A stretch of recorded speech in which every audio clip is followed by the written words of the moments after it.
want brushies? I give you brushies, or are you gonna leave? Can you stay for like 2 minutes so you can say hi to people? You wanna stay? Nice butthole. Nice butthole. Giving you some OnlyFans content. Okay, bye-bye. Well, that was nice while it lasted. All 10 seconds of it.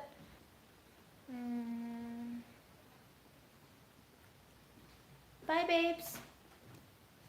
All right, well, we're here, and since you won't be getting any more memo, I will take you back to the kitchen, and I will plug you in, because this old phone does not hold battery power anymore.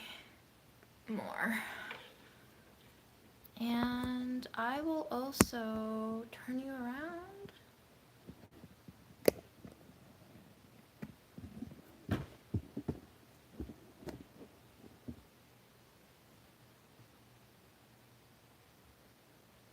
So that you're not flipped anymore. Does that look better to you? Does that look more normal? Happy Saturday. Happy Saturday. It is 3 p.m.-ish New York City time. We went through a little like humid, suppressed, repressed thunderstorm, but no thunder, just rain. That lasted for like all of 25 minutes max. And the air is very interesting right now. It feels rainforesty. It feels not hot, but not cool. And the air pressure feels a little low. It's got that kind of steam bathroom feeling going outside right now. And, we're just gonna make some porridge, congee, whatever you want to call it, mush, but featuring the mountain yam that I bought last week in Flushing. I did not cook with it all week.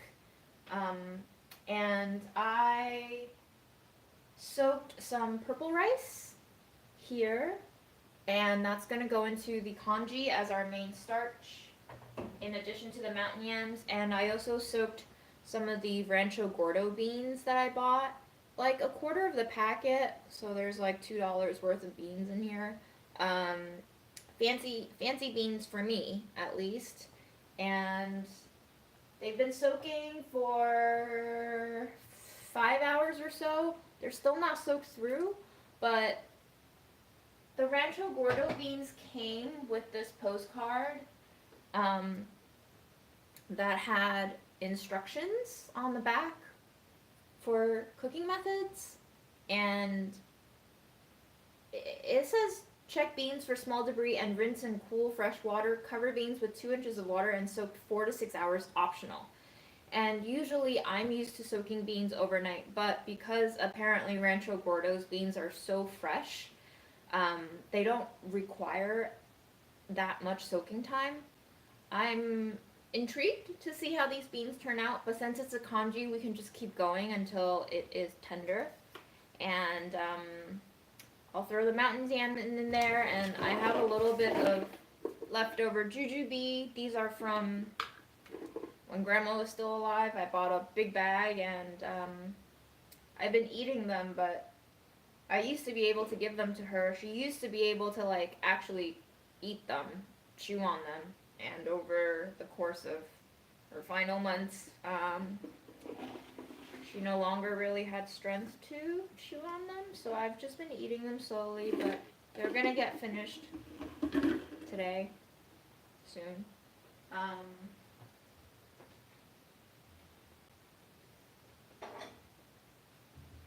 It's been a very sad but more interesting process to witness myself kind of use up these ingredients, and I don't know if everyone does this or if a smaller group of people do this, but I am reminded of the circumstances under which I acquired these specific items that I've been using, whether they are cooking ingredients or clothing or, I don't know, books. my brain kind of just like pulls me back into these contextualized memories of the origins of these things that I've been using in my life, and it's been kind of sad, but I guess it's a natural kind of sadness. So I've just been kind of witnessing myself experience this kind of sadness and trying to make peace with the fact that we gotta use up these things, sooner or later. So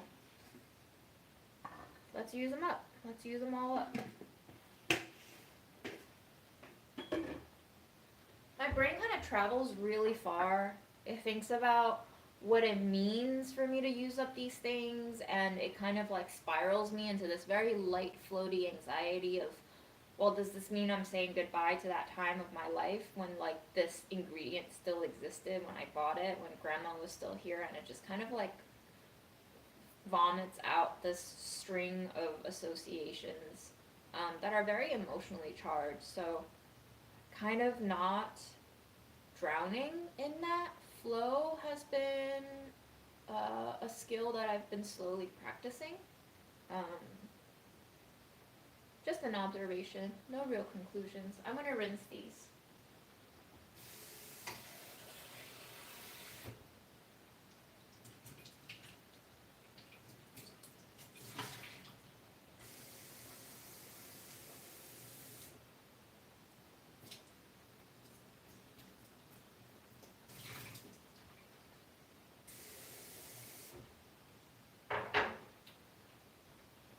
I want to show you guys, if you're interested. I guess if you're still here watching my live streams, you're somewhat interested in whatever dumb shit I'm showing you.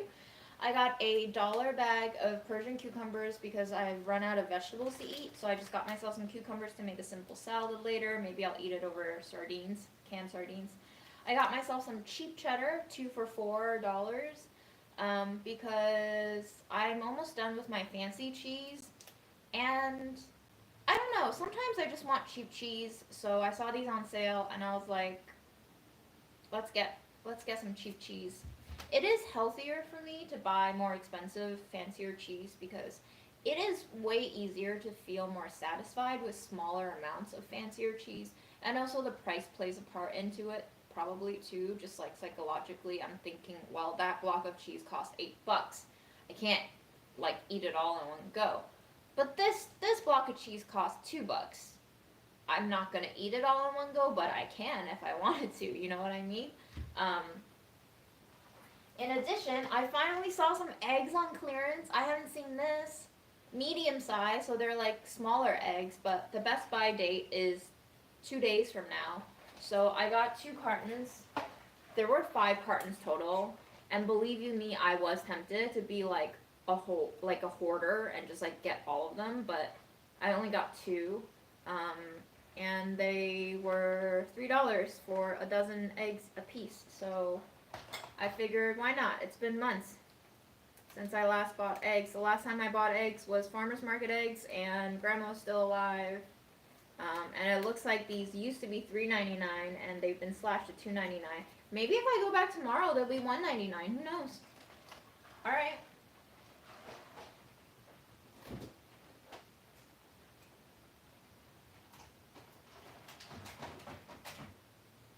That's the arbitrariness of pricing.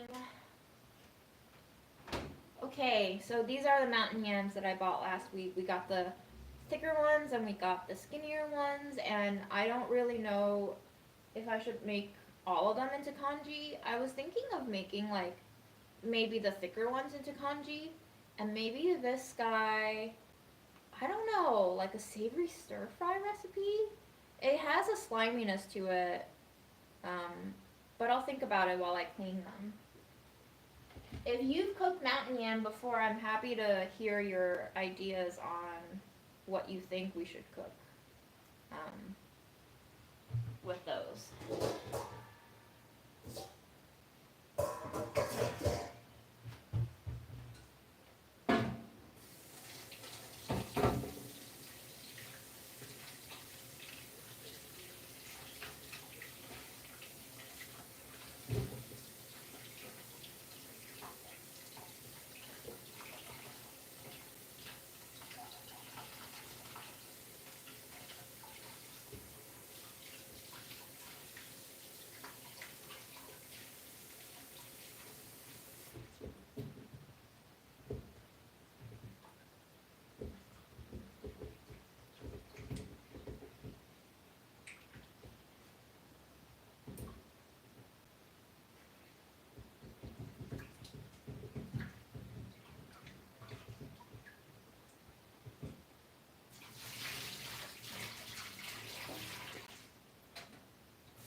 Hi to folks just tuning in. I'm going to read your comments a little bit before we start cooking and see who is joining us. Because my phone's flipped around, I don't actually know how many people are watching. How many? 56. Hello, 56 people. Flaunting eggs. Yes, I am flaunting eggs. And Spliff time. I don't know if I've seen your username before, but I like it. I stopped smoking weed for the past like month or so. Oh, you know what? Mom told me to wear gloves before washing and peeling these, and I'm starting to feel the sting. There must be some irritant in that Mountain Yam thing. Anyway, I'll survive. Hopefully, we'll see. But I have been having a lot of dreams. Almost every night, I can wake up with some sense and a scene of a dream. But it just feels like non-stop dreaming when I fall asleep these days, which is kind of fun because I feel like I'm living a more active, exciting life in my dream realm, which encourages me to get more sleep, honestly. So while my sleep is still not optimal, um, it is much better. I feel like I've been going to sleep between 12 and 1:30, which it sounds late, but this is compared to 2 months ago when I was falling asleep 50 to 60% of the nights at like 3 a.m. So it's a pretty big improvement for myself. So, and I've been able to sleep through 80% of the time until 7 a.m., which means I get a solid chunk of sleep. I've been getting like a solid run of about 6 hours, which is great. 20% of the time, I do end up waking up around 4 or 5 a.m. Sometimes it's because Memo's meowing or like doing something, but sometimes it's just because I have to pee or I hear a sound. But most of the time, it's been like solid chunks of sleep, which I'm very grateful for. Um, so I've been having a lot of dreams. They are very interesting. They're like a mix of reality type scenarios and also like surreal and also adventure and also like mystery, psychological horror. Like last night I had a dream where I was attending this almost cultish sort of class or school. I couldn't really get a gauge consciously what was going on, but like I would go into these classes and we would all kind of like sit around in the perimeter of a room, and the routine would be that we like take our designated cups and make ourselves a shot of espresso, but nobody taught me how to make it or find the tools. I would just have to like observe other people making it and try to memorize where everything was stored. And I don't remember what we were doing in these classes that felt weird, but it was a very weird atmosphere where I just felt like we were supposed to be doing this ritual, but I couldn't figure out if everyone was serious or if they were just there like in the context of an acting class. So it was just a very strange atmosphere. My mom and my dad featured in the dream, like in another segment of the dream, but in that same dream realm. And I think last night's dream was the first time that I dreamed of mom um, in 3 years. I think I dreamt of her 3, 4 times after she passed, all in the first 6 months of her passing.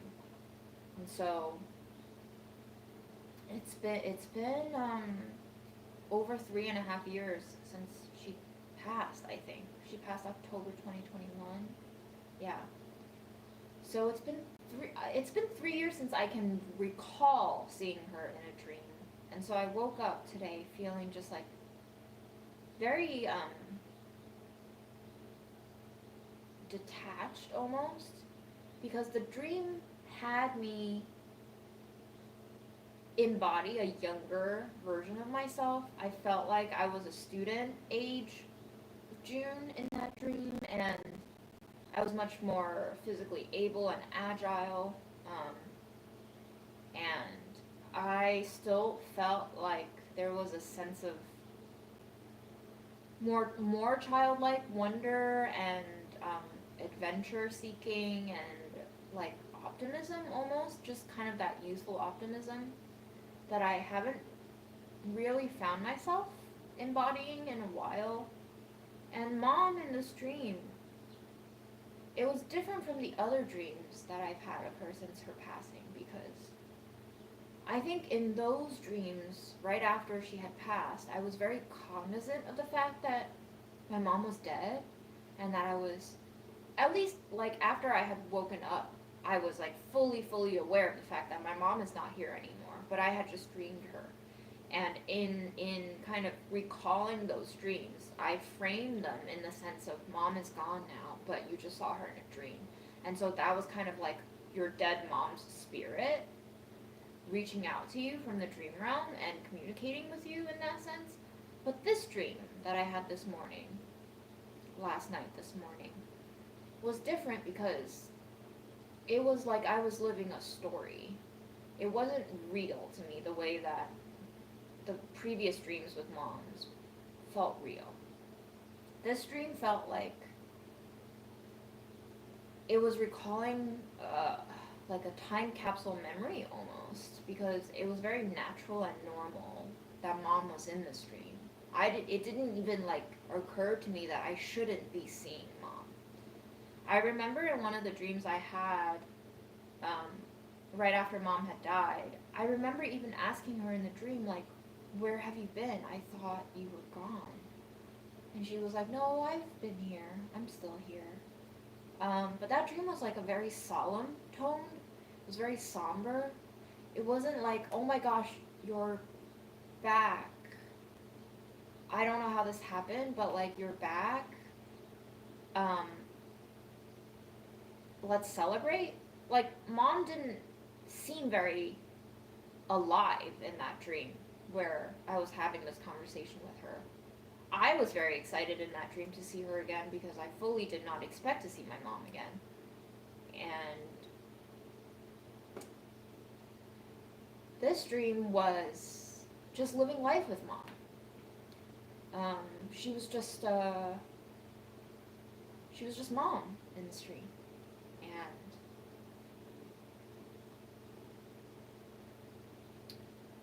so that was interesting.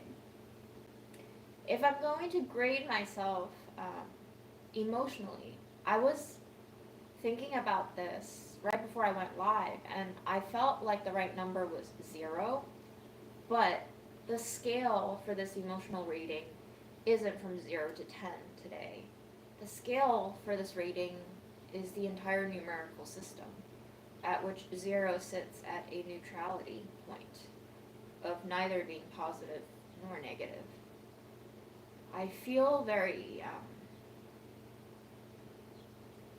I don't know if it's like the high air pressure outside or just muddled confusion. Maybe I'm still processing a lot of things, but it just feels like it's either suffocation or peace, or both. So I'm at a solid 0 today, but it's not a bad thing.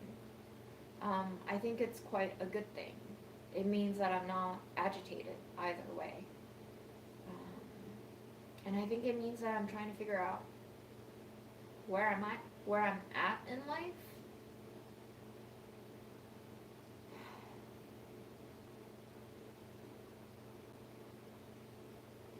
Maybe less of a child than before.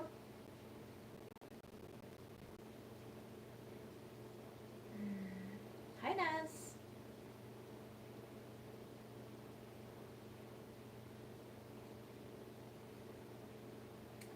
I don't know if I have a history of lucid dreaming, but I do recall that before I started smoking weed almost every night, I would have quite vivid dreams, and I would really enjoy them, and they would always incorporate real feelings or real people or real hopes and dreams. I remember when I would be like crushing or infatuated on someone, I would always dream of them sooner or later, in different scenarios. And I would almost rely on those dreams to tell me what I was actually feeling about this person.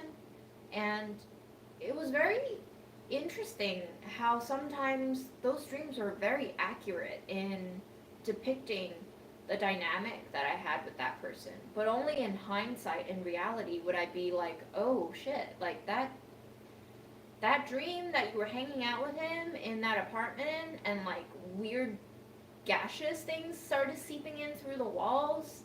Like, maybe that was an omen, girl. Like, maybe your dreams are trying to tell you that this person wasn't a great fit for you, and like maybe they'll end up hurting you.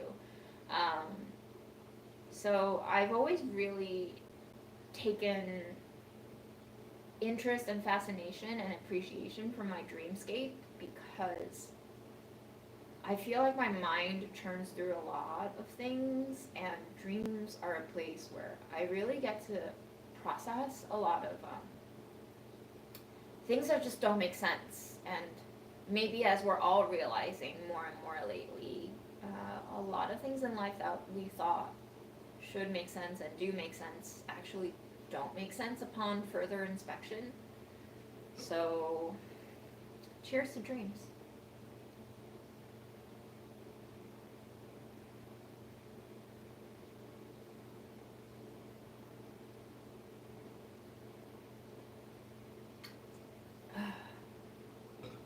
It was a very lovely dream that I had.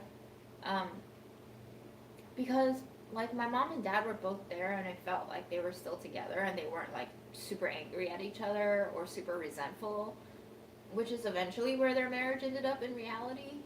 So that's also another clue that like cued me into how young I was in that dream to have still retained the portion of my parents' relationship where they weren't bitter yet at each other.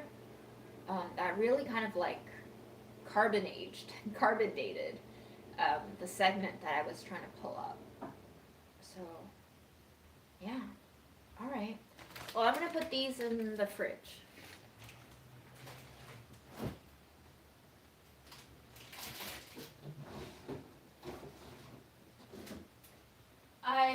For any of you who are interested and invested, the mozzarella balls started turning a little bit funky in the last 2 days I was eating them, so freezing the rest of the batch up again was a very good call. I'm waiting for me to be ready to throw out my trash once it's like filled up, and then I can dump the oil in there. And I'm going to try to salvage this container. It's plastic, but I feel like it's got a really nice tight seal and it could be really good for leftovers, but it's also very oily, so we'll see. This is the type of shit that I do.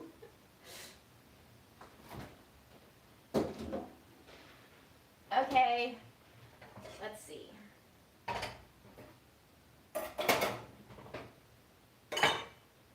I think because the beans need a little extra cooking time because I didn't soak them overnight and they're not fully rehydrated, I should just rinse those off and start them on a boil while we prep everything else. I think the glutinous rice should go in last, and I might put in the dates along with the rice too because I don't want the dates to like completely lose their shape, but they might. But before I do that, I'm going to clean my counter, which has been stained from the week of spills and boils.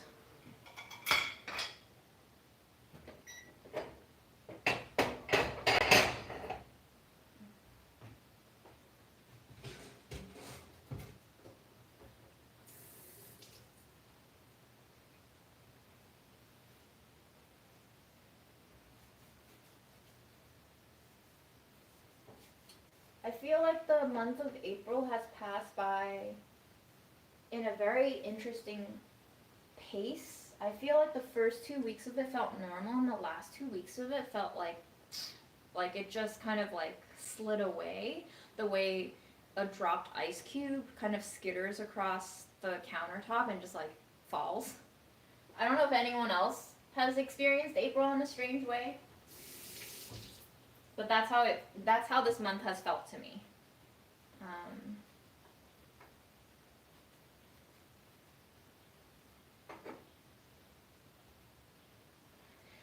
Yeah, that's really interesting. Okay, Birch commented, you don't need to figure out where you're at, you are where you are. I agree. And Birch continues, I think after trauma, we just need to remember to be present in our state. I don't know how many of you watch psych people on YouTube. But I really like watching psychology people on YouTube.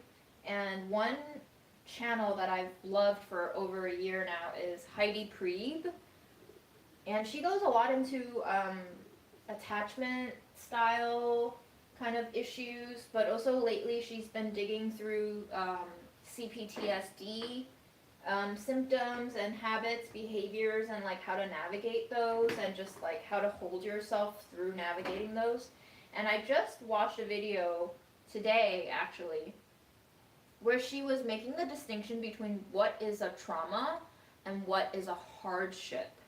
And I think in the age where we like to just throw around the word trauma all day long, that was a very, very, very, very, very fascinating video to watch and to like really take a moment to digest that distinction. I think I can't quote her verbatim because I might need to go back and rewatch it, but from my understanding after just one watch, a trauma is an event where it kind of malforms the way you integrate into yourself and experience the world. Trauma can make you distrust yourself, and it can make you behave in a way that makes you blind to your own insecurities and coping mechanisms.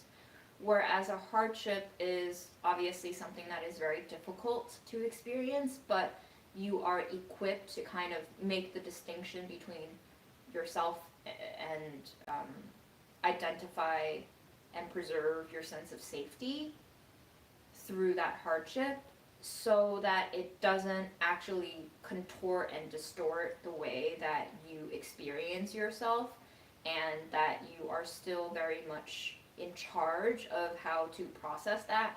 You might need a lot of help in processing that, but a hardship does not prevent you from, navigating through that healing process, whereas a trauma kind of just like interrupts your development almost, which very fascinating to kind of think about that and like redefine moments in my life and periods in my life and see what has actually been a trauma and what has been a hardship. I do think that there was something traumatic about being a young immigrant. I think that distorted the way I communicate and interact with people. So, one other thing that she mentioned in this video was, I think she was in school studying psychology, and they were doing studies on this group of people, and they were basically asking these people to recount moments of trauma or hardship in their life. And one observation that they were told to pay particular attention to was whether or not, when in describing these experiences of trauma and hardship, the subjects were able to actually identify and recall and describe people who showed up for them in those times of trauma and hardship.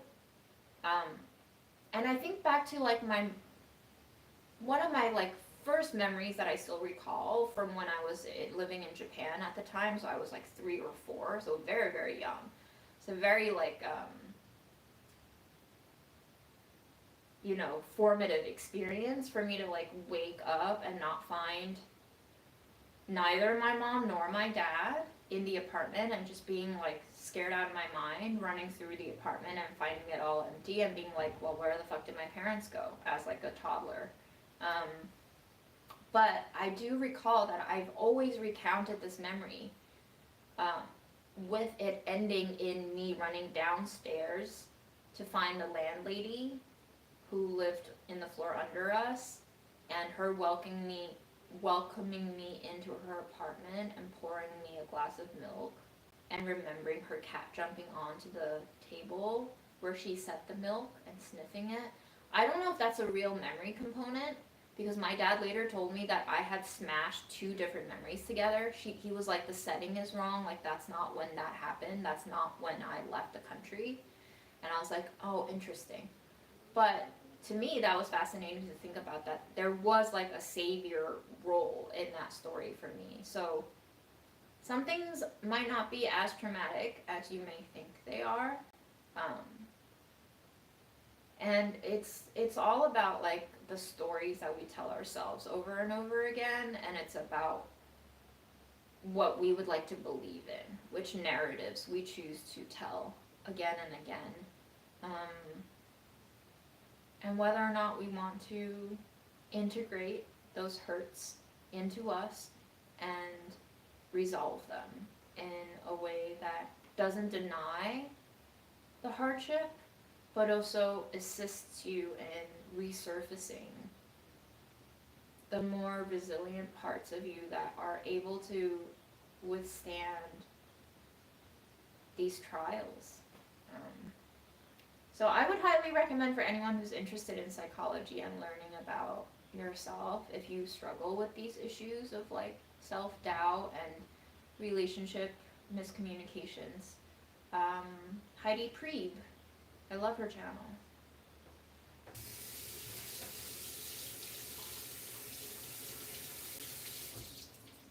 I think it's spelled Heidi. Priebe is spelled Priebe, but I'm not positive.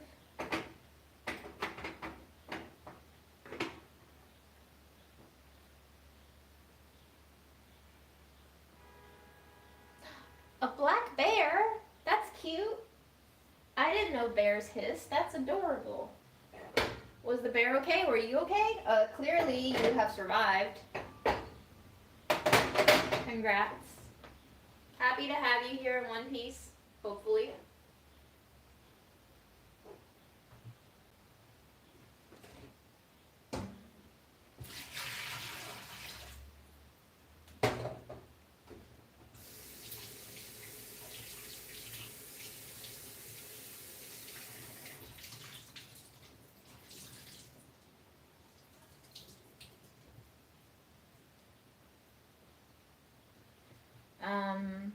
I don't know how my pre-diabetes is doing, but for the sake of this kanji and making it as enjoyable and comforting for myself, I'm going to be using some sugar in its formulation today. A while back, I bought these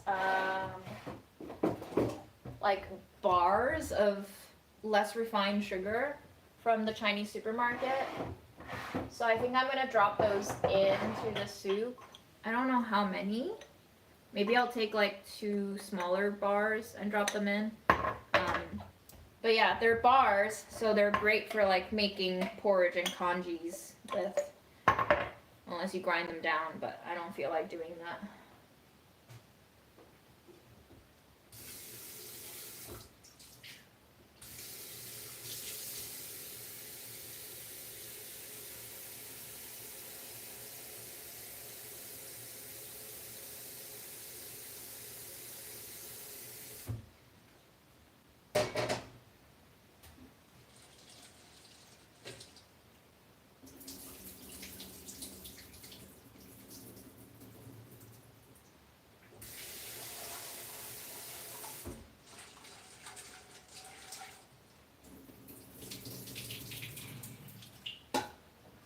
Okay, so these are big beans once they're soaked through, but some of them have this like wormy snakeskin molting thing going on because they're not completely soaked through yet. So I find it very, very interesting to look at. It kind of freaks me out a little bit. Let's do this. Can you see it better? Wrinkles. And these beans, let me just reach into my cabinet, are Caballero beans, and they are a product of Peru. They came from Peru. So, yikes. It says cook until done, 1 to 3 hours. Salt when the beans start to soften. Okay, well, we might be here a while.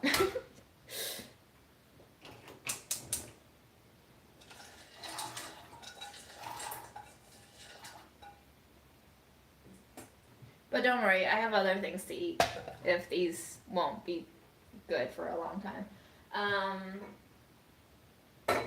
So we'll add nothing to the pot until these beans are at least a little bit edible. I'm gonna check your chat again.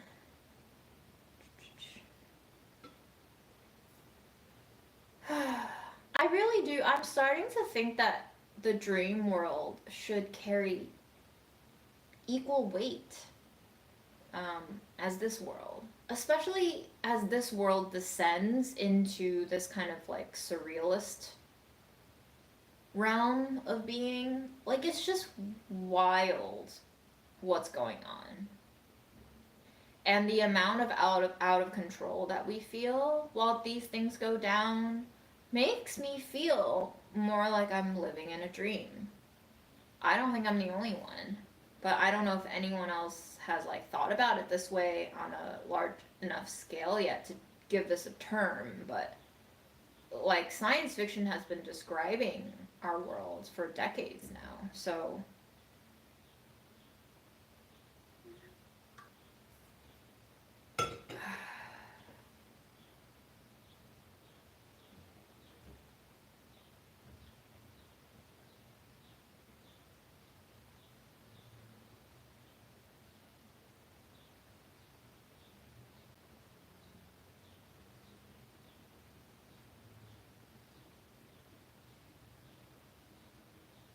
hi Trinidad.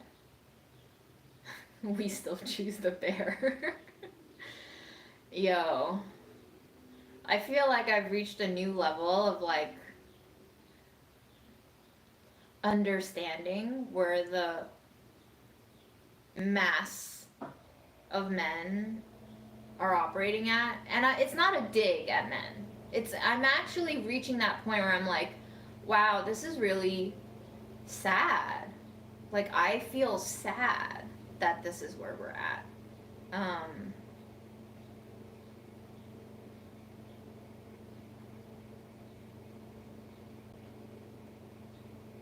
But I think people are way more fragile than I thought they were.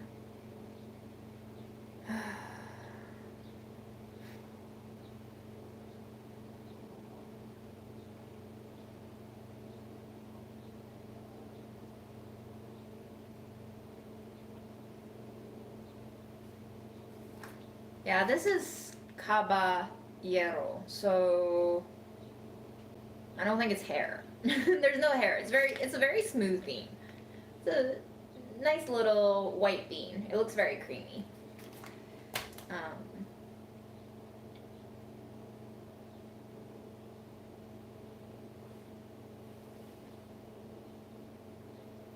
Alright, well, I probably should have started that bean before I started the live. Shit. Well, alright, watch me do other shit then while that comes up to a boil. I took out a book today. I requested it from the library. It's a little gunky, so I'm going to be wiping it down with some isopropyl, like I always do with my library books. I just finished reading Simone de Beauvoir's Ambiguity of Ethics? Or is it Ethics of Ambiguity? Why can I never remember the order of that book? Ethics of Ambiguity. I just finished that one. It was very, very interesting. I think she's like an existentialist Marxist. Don't quote me on that. But I think a lot of these books that I've been reading deal with ideas that are very, very, very pertinent for our current political climate. And it's strange because a lot of these books that I'm reading were written in the 1940s. So it does feel like my dad's theory holds. Like, I was talking to him a couple of months ago and he was like, yeah, I have this theory that like countries go through this kind of cycle every 70 to 80 years. And it does feel like we've rolled back to the beginning. And we're just navigating all of this all over again.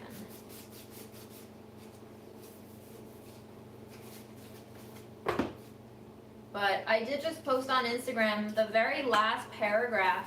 I've been posting a lot of excerpts of hers on Instagram, but I don't think anyone's reading them. But I think the last one is like very, very, very applicable to what I've been thinking about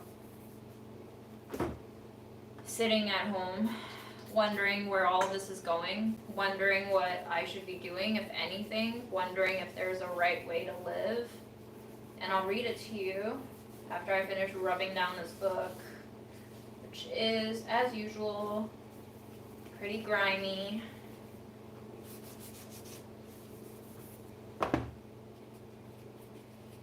Not that bad. The Simone de Beauvoir one was worse. It was older. Oh, cool. In art school, huh? Alright. Well, there's a barcode on the back, but I'll read you what I can make out of the summary. We live in an age of impotence, stuck between global war and global finance, between identity and capital. We seem incapable of producing the radical change that is so desperately needed. Meanwhile, the struggle for dominance over the world is a battlefield with only two protagonists. And it's blocked. The something something something on one side, and the new order led by the likes of Trump and Putin on the other. How can we imagine a new emancipatory vision capable of challenging the deadlock of the present? Is there still a way to disentangle ourselves from a global order that shapes our politics as well as our imagination?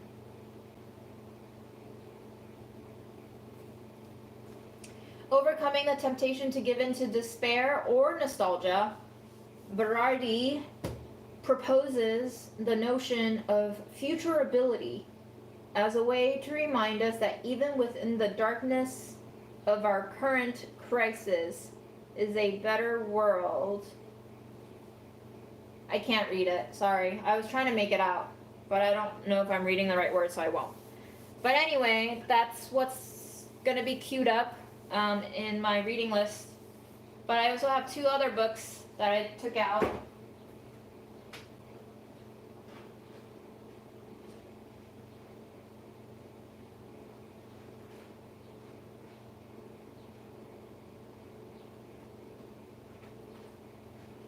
I saw this book under the new section at my library, and I recognized the name, Julia Kristeva. She was an author that I read excerpts of in college, and her conceptualization of the abject kind of changed the way I looked at the world entirely. Like my relationship to other people, our relationship to each other. It was very foundational to me kind of reconceptualizing my thoughts and feelings and how other people made me feel and why I feel the way I feel about other people. So she has this new book out, I guess, called Hatred and Forgiveness. Again, it is kind of covered in the back again, but what I can make out is Julia Kristeva explores the impulse to hate and the need to forgive, drawing on examples from her psychoanalytic practice as well as works by Marguerite Duras, Saint Teresa of Avila, Roland Barthes, Simone de Beauvoir, and Georgia O'Keeffe, balancing individual pathology and something I can't read, internal and external injuries, confronting the nature of something I can't read, and the agony of being and nothingness. Kristeva contends that psychoanalysis holds the key to serenity, which I would agree with right now, with its process of turning back, looking back, investigating the self, and refashioning the psychical damage into something more useful and beautiful. Okay, the beans are at a boil now, so we'll just turn it low. I'll set a timer for an hour just to keep track of how long it's been cooking. It actually smells delicious already. Wow. Wow. Okay, it does smell like fresh beans. It kind of smells like a cross between edamame and snow pea. Interesting. And then the third book I took out was another Kurt Vonnegut short story collection. I enjoyed the last short story collection that I read from him a lot, so I just wanted to have a little bit of fiction among the nonfiction. But yes, these books are going to be keeping me company over the next 6 weeks, I'm gonna guess, at least. I do not read fast.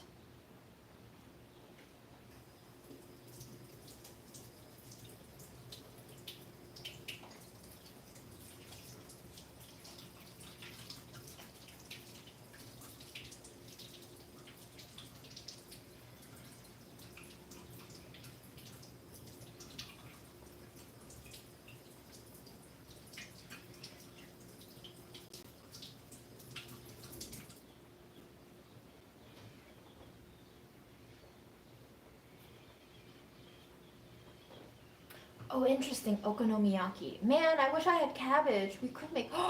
Maybe I could make like a grains okonomiyaki. I have this tiny little bit of wheat bran left. Wow, are there okonomiyaki cakes? Wait, not okonomiyaki cakes. Mountain yam cake. Let me just Google this real fast. Everybody start researching recipes of what I can make with it, mountain yam, because I think I should cook them. They've been in my fridge for a week, and if I don't cook them soon, I feel like they're gonna turn bad. So maybe there's like a mountain yam cake recipe. Oh, it's savory. Steamed cake made with yam pieces, dried shrimp, rice flour. I don't have rice flour. I have other flour though. I have like cassava flour.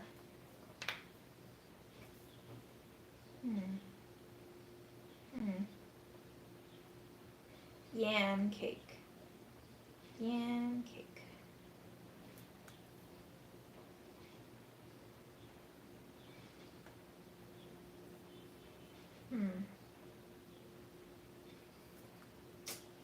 Interesting. I would love to make something savory with it.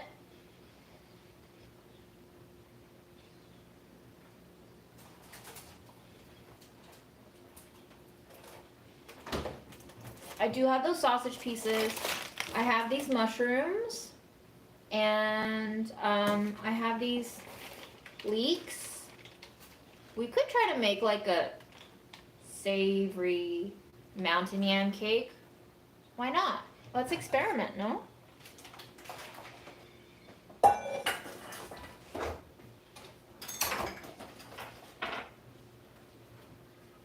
Like a stovetop cake though? Would it be steamed? Would it be microwaved? Would it be baked? I don't want to turn on the oven today. It's not cold. Cassava flour with pepper and the yam. Steam the mushrooms. Ooh, I don't like steamed mushrooms.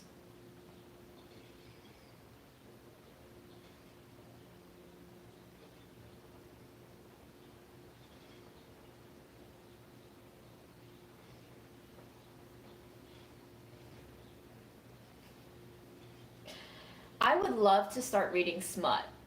Honestly, I would love to escape into something that has like fantastical romance and sex, because clearly reality is not going to serve me that. And smut seems to be on the rise, so I feel like the cream of the crop is going to rise soon and make themselves apparent. But that is a genre that I have never really dived into. The last time that I read like smut adjacent was when I was on the cusp of graduating high school and being like a freshman, sophomore in college, and I was reading Nicholas Sparks, and I was still feeling kind of guilty for reading Nicholas Sparks because he would have these sex scenes, and I wasn't like 18, and at that time I was still very much ruled by this idea that I'm like a minor and I was like so naughty to be reading sex scenes. But if you have good smut, let me know. I'm old enough now. I was just laughing at myself. I was like looking at myself in the mirror before going live today. I really did not look great. And I was like, you are entering the hag phase of your life, and you must own it. So I would love to be a smut hag. Is that a thing? Let's make it a thing. Eggs are still kind of expensive, yes. I feel like a dozen eggs usually runs between $7 and $9, like conventional large eggs run about that price, but I do still see like almost 90 cents to $1 per egg sometimes, for like the organic, free range, eggs.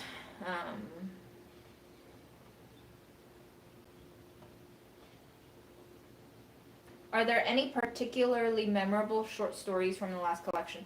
A lot of them.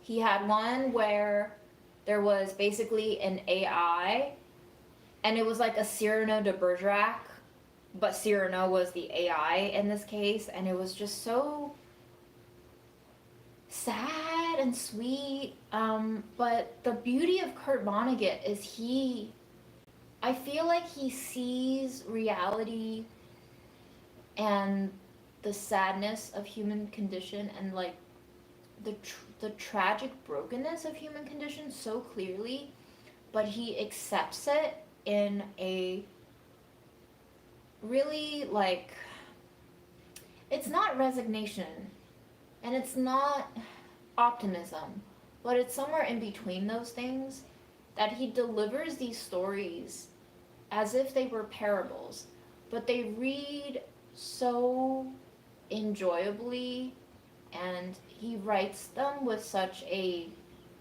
humble mastery of kindness that like it gets absorbed so well. It's almost like he's giving you the most bitter medicine in baby food format, and it goes down easy, and it makes you realize like, yeah, that's how it is, isn't it?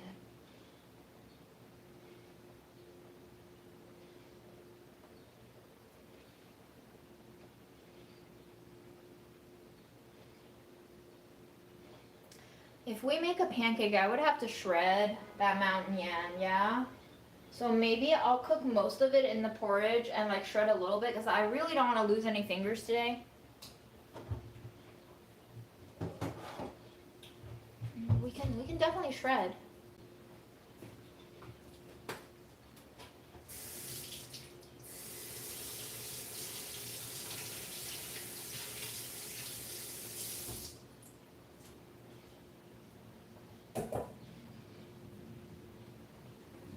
But first we must peel.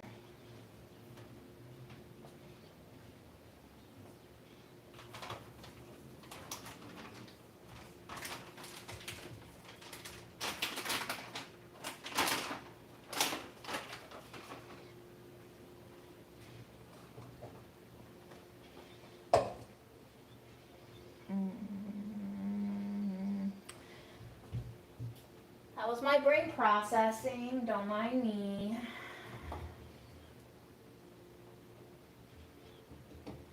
Wow, I was having a hard time processing today.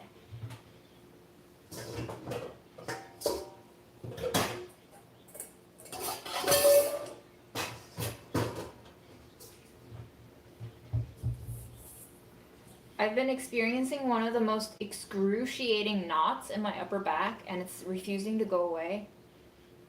And I feel like it's connected to this neck pain that has not gotten any better, but also not gotten any worse. And I'm just kind of stacking up pains right now, and I've realized that like I'm resigned to it. Like I'll just start collecting pains and see how much I can live with it.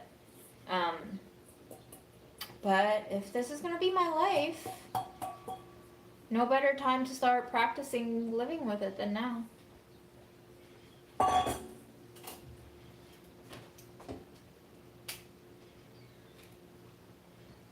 Nice little milky centers here. It's really cool to see.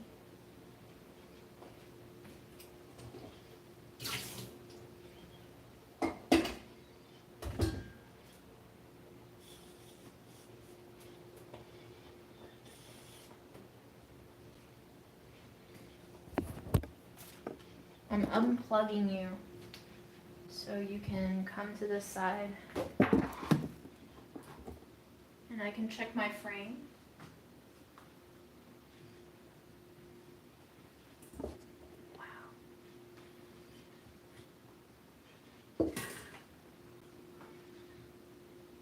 Lighting's kind of dim, huh?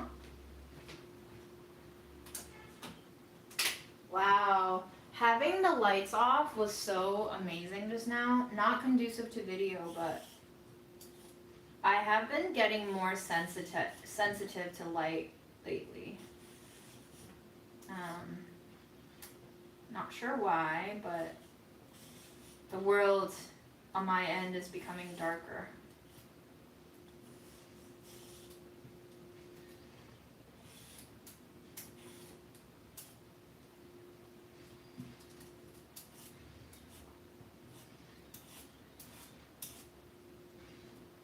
See, it's already starting to go bad. I'm glad we're cooking it today. Should not have waited this long, but you know, life just finds a way.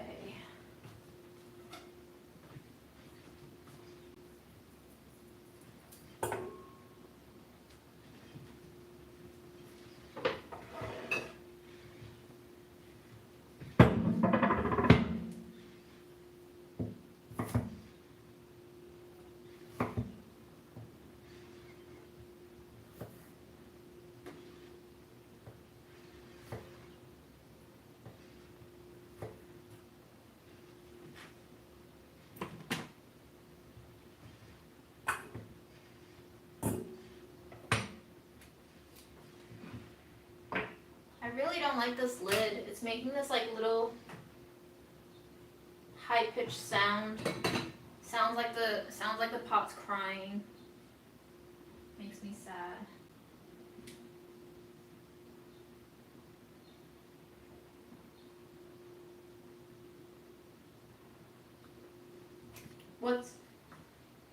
What's your alternative breakfast? I'm interested.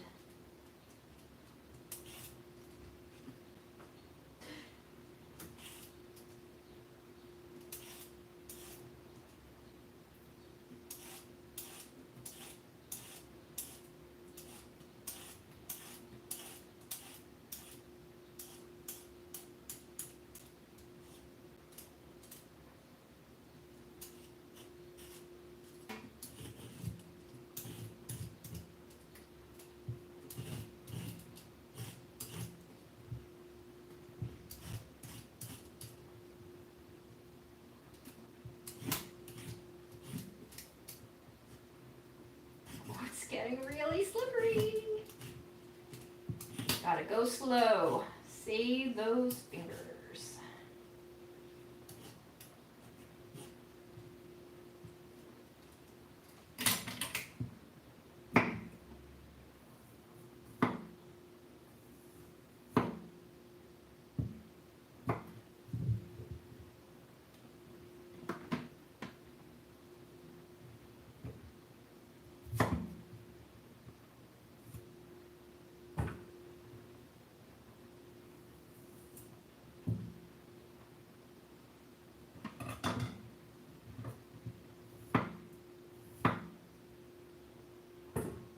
Oh, shit.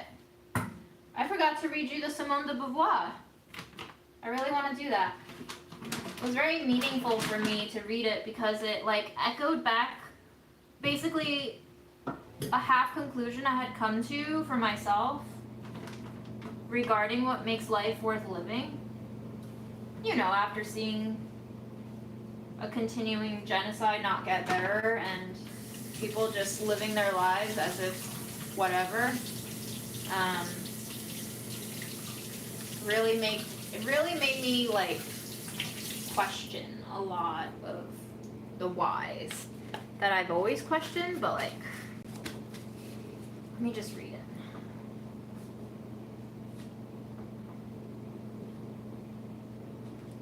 This is a spoiler alert, so if you were gonna read Ethics of Ambiguity,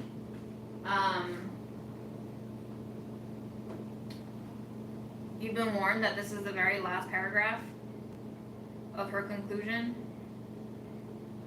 Regardless of the staggering dimensions of the world about us, the density of our ignorance, the risks of catastrophes to come, and our individual weakness within the immense collectivity, The fact remains that we are absolutely free today if we choose to will our existence in its finiteness, a finiteness which is open on the infinite. And in fact, any man who has known real loves, real revolts, real desires, and real will knows quite well, that he has no need of any outside guarantee to be sure of his goals. Their certitude comes from his own drive. There is a very old saying which goes, "Do what you must, come what may." That amounts to saying in a different way that the result is not external to the good. That amounts to saying in a different way that the result is not external to the good will which fulfills itself in aiming at it. If it came to be that each man did what he must, existence would be saved in each one without there being any need of dreaming of a paradise where all would be reconciled in death. Basically, TLDR YOLO, but like YOLO in a way that is resonant with what you feel driven to do, not what you feel like you're surrendering to.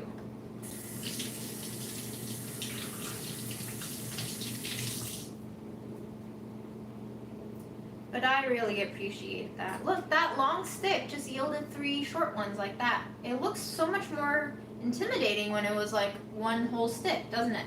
But sometimes you just gotta chunk things down and it's like not as intimidating anymore. Chunk it down, y'all. Chunk it down.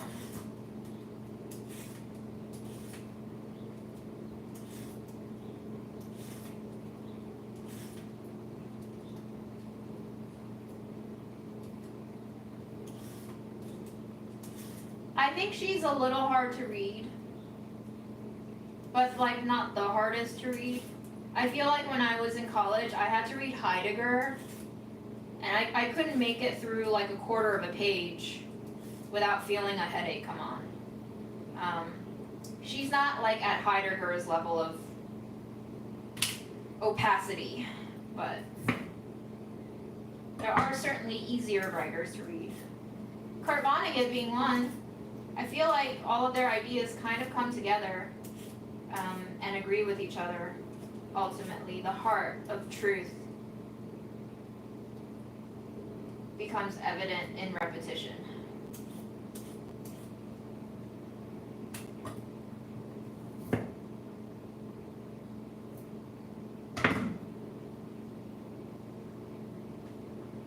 So the skinnier one is like more solid and milkier.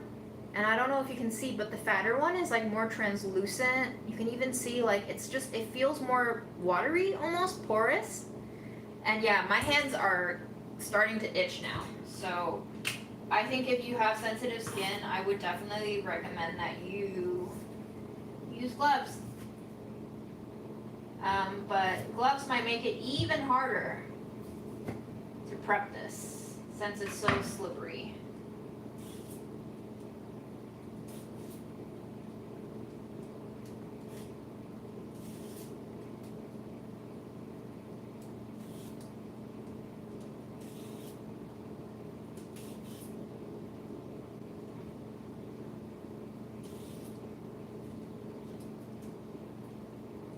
The way that it has like little almost seeds embedded reminds me both of pineapple and taro. When you peel them, you have to like peel a little bit deeper to get rid of all these like little, I don't even know what you call these. They feel like blackheads.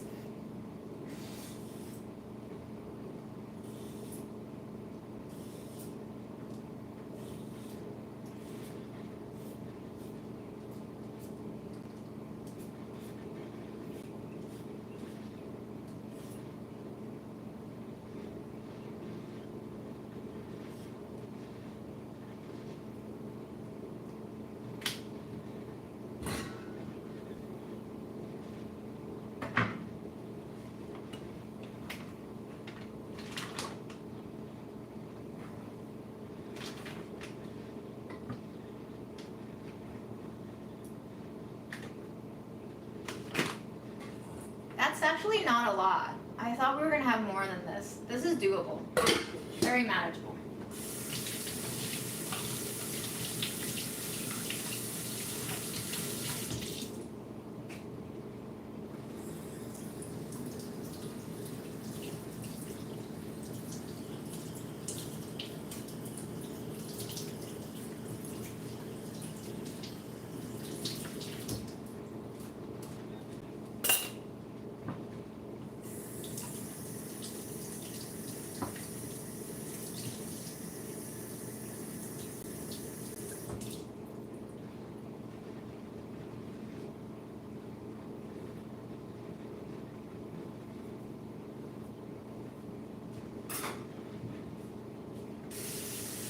How many people in the chat have read Twilight? I'm judging you guys so hard for this. But also not. I accept you as you are. But like, how many? How many of you have read Twilight? And did you read it seriously, or did you read it to make fun of it? Because I will judge you. But not really. You know what I mean?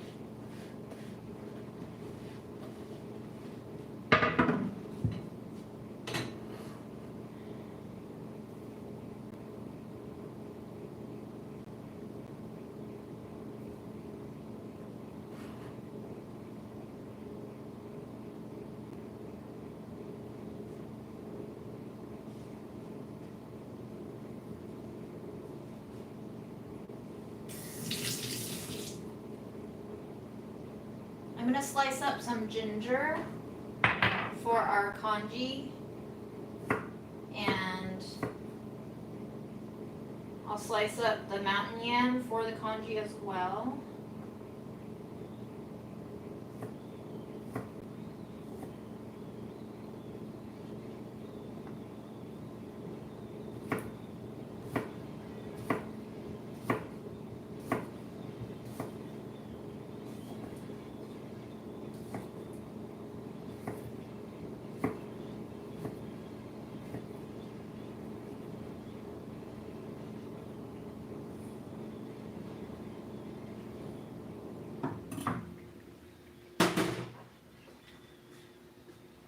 I'm gonna drain the jujubes because I don't want them to soak up too much water, because the water actually becomes flavored with their sugar content. I just wanted to get some dirtiness off of them. I think they've had enough time in their bath.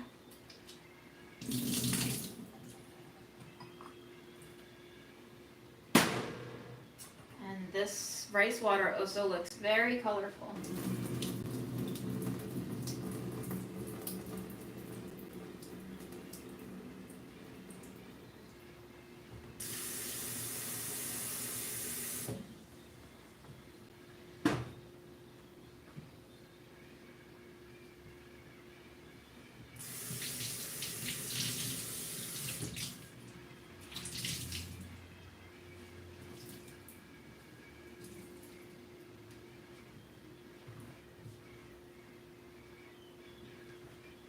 I cannot stand that whistling noise. I'm gonna have to switch out the lid.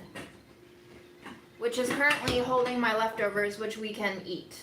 This is a great moment for us to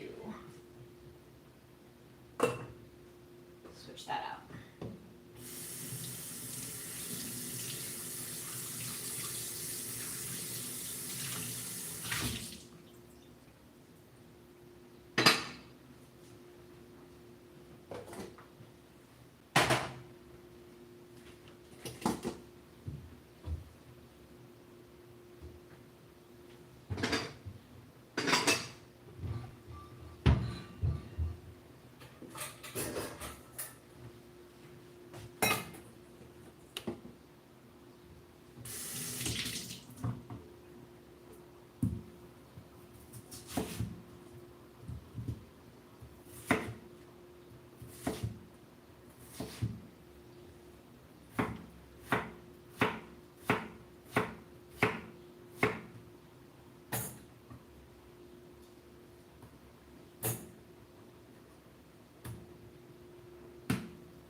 Guys, have you been seeing all these accounts that are actually AI?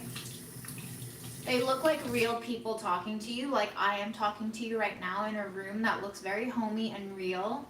And they're talking to you about relationship advice and financial advice and like stuff that you would find so useful and thankful that a stranger on the internet is telling you, but actually they're AI. And if you look really closely at their videos and you inspect their mouth movements, something is just like a little bit off. It might just be like a time lag, but all of their videos have that weird vibe. Have you been seeing these accounts?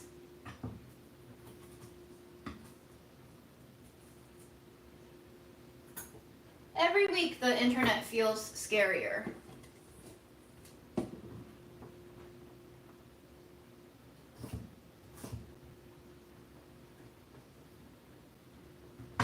Alright, these are the mountain yams for our congee.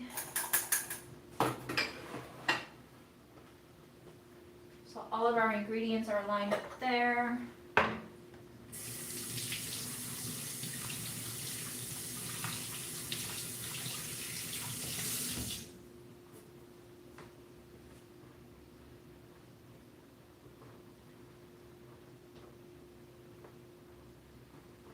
Yes, I've been getting non-stop 43-second voicemails.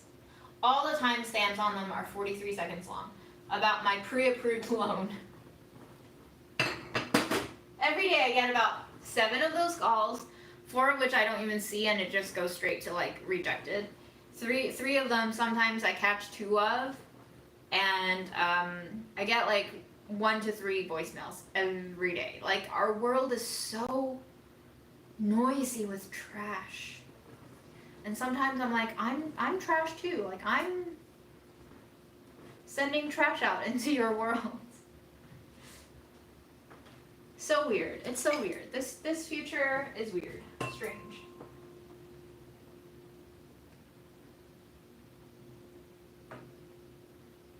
Okay, these beans are definitely not ready, but why do I have this urge to eat one of them?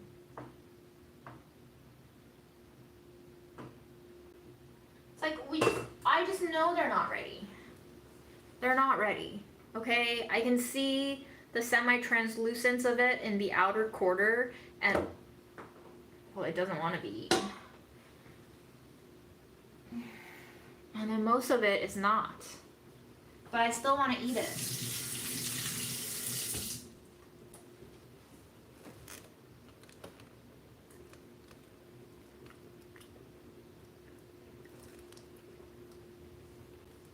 Actually kind of good in a very strange, unexpected way. It tastes like a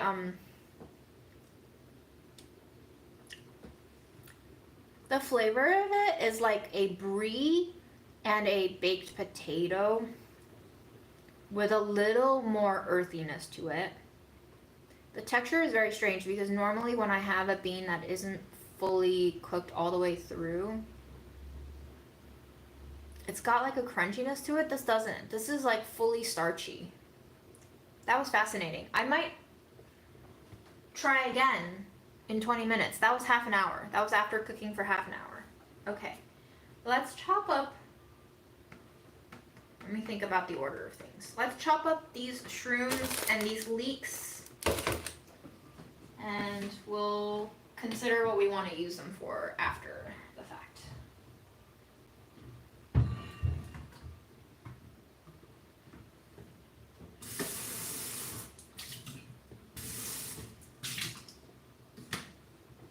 I will also move you back here because I am afraid that you're gonna run out of battery. You might.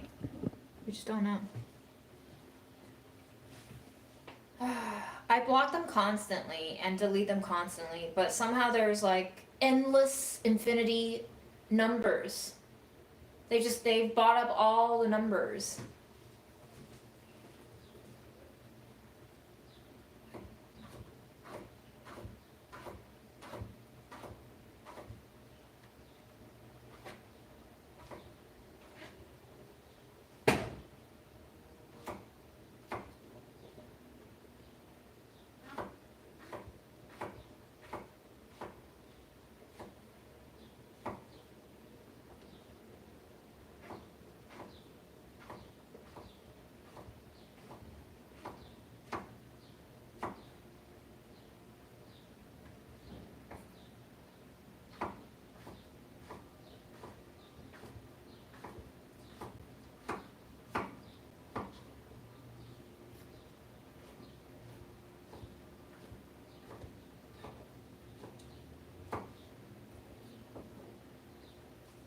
don't know if you can see this, but look how cute. Do you see this?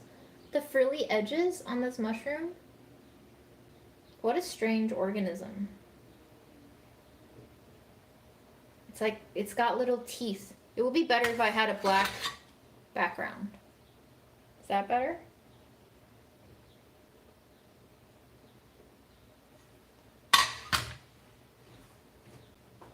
These are the things that fascinate me. This is my life now.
Guys, you know how there was a meme going around in the last year of girls asking guys, if I were a worm, would you still love me?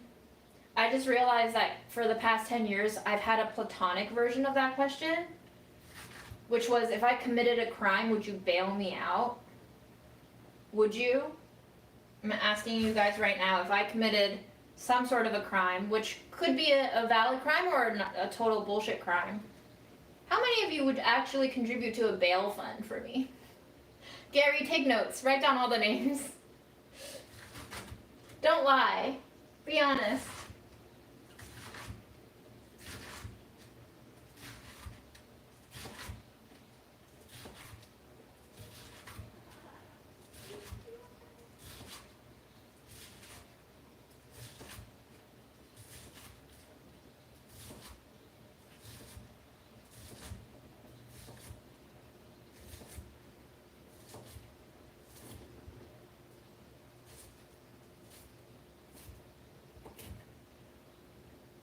Alright, I just finished cutting all of my leeks on the side of my board that I usually reserve for fruits. That's how my brain is doing today. Wonderful.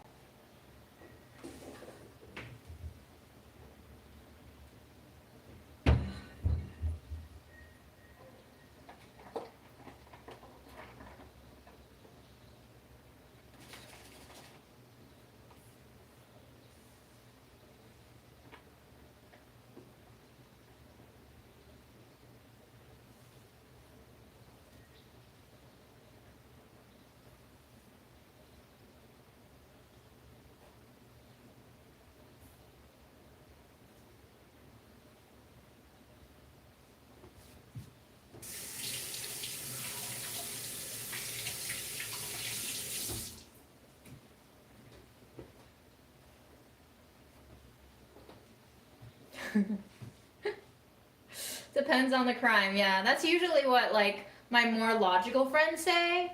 They're like, why are you in jail? Reasonable, very reasonable.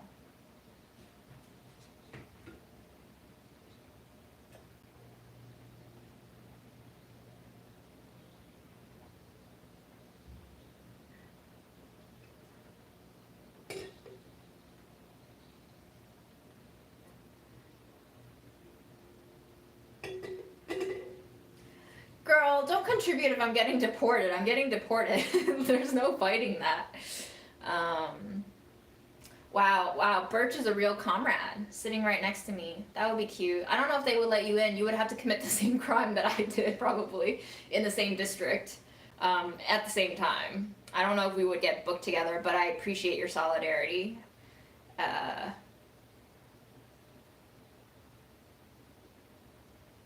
Have fun at the farmer's market in Cali.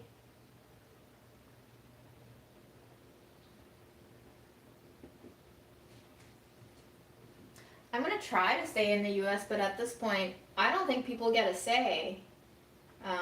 Look at this though. Some beans are already breaking down because the foam of certain bean fibers are already sticking to the lid. That's interesting too. Maybe I should have soaked the beans overnight. Maybe Rancho Gordo's guidelines are not the best guidelines if you want to not waste gas. But I had to try it, you know? Sorry, I'm getting hiccups. I don't know why.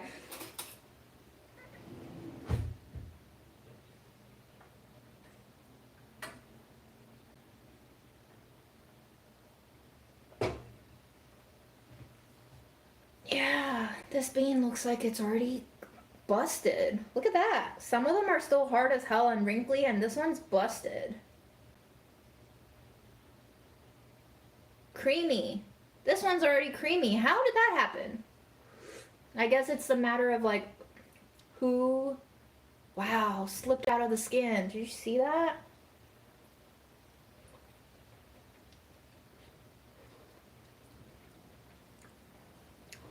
So, these bean diehards at Rancho Gordo talk all about the bean liqueur or the bean liquor.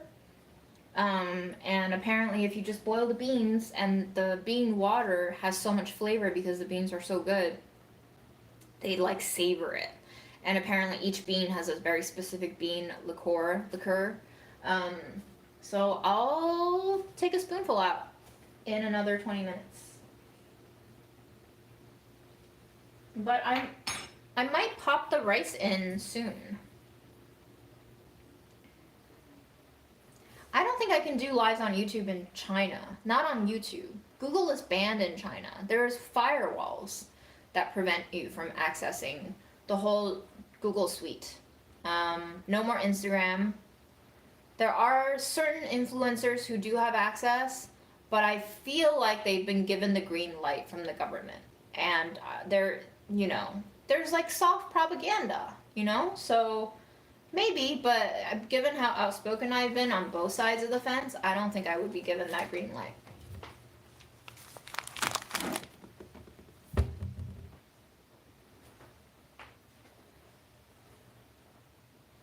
Yes, I have watched a few videos of Li Ziqi. I have seen other content creators with her vibe of like beautiful rural landscapes and, you know, idyllic settings, and they're beautiful too, and they have adorable little grandmas, and they make everything from scratch. That's fucking propaganda. No, I just can't imagine anyone living in the countryside of China with that amount of money to spend on camera equipment with that degree of know-how. Like, how do they get that much money from having to do all the hardships of every step of that production process? Who's shooting them? Like, those are big budget videos. There's multiple angles, there's time lapses, there's like composition. She's beautiful, her clothes are beautiful, her house is aesthetic, her tools are aesthetic, her hands, I've never looked at them that up close, but they don't look like a workwoman's hands. Like, shit doesn't make sense, you know? It just doesn't make sense. So I am solidly in the camp of I feel like that's propaganda. So,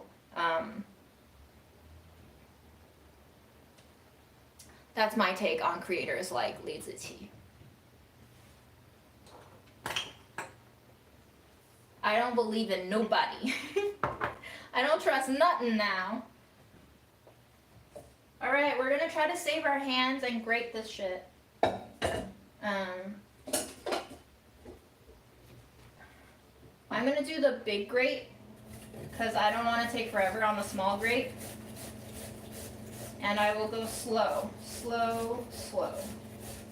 So that even if this slips, I won't hurt myself too bad.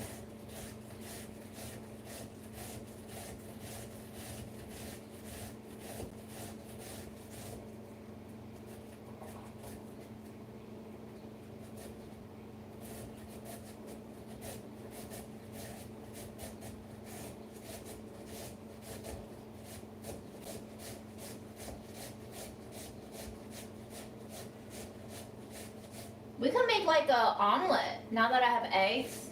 That could be good for me. Nutrition.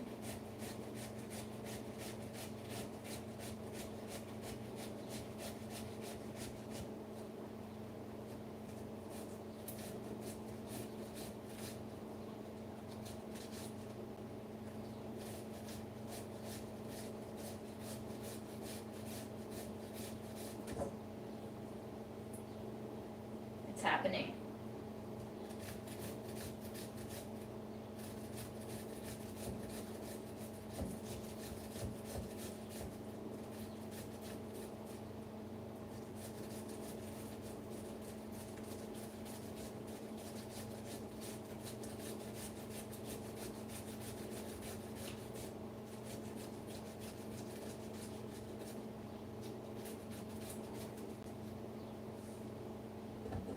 Okay, that's going into our porridge pile. Not risking it.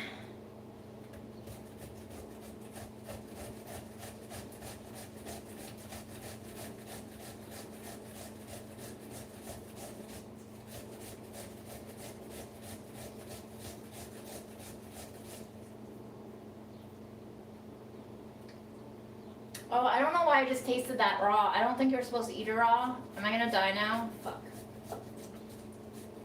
It was instinct. It was like, oh, it's slipping off my hand. Let me grab it with my mouth. That's what she said.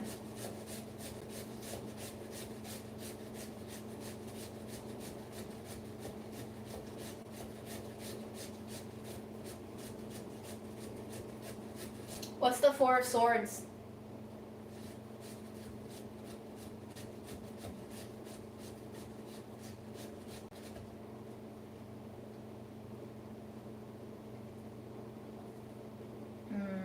Oh, it's getting that natto stickiness. Speaking of natto, I should make another batch. Wow.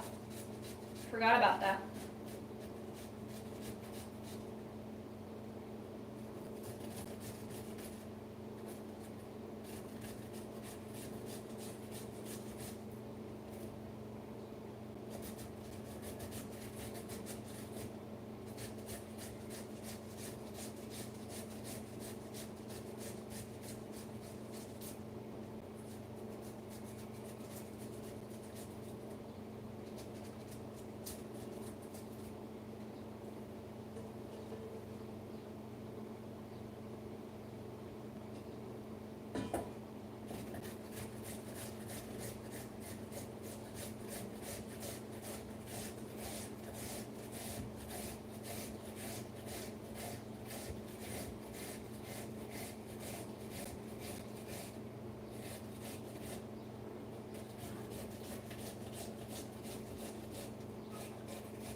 Okay, fingers safe.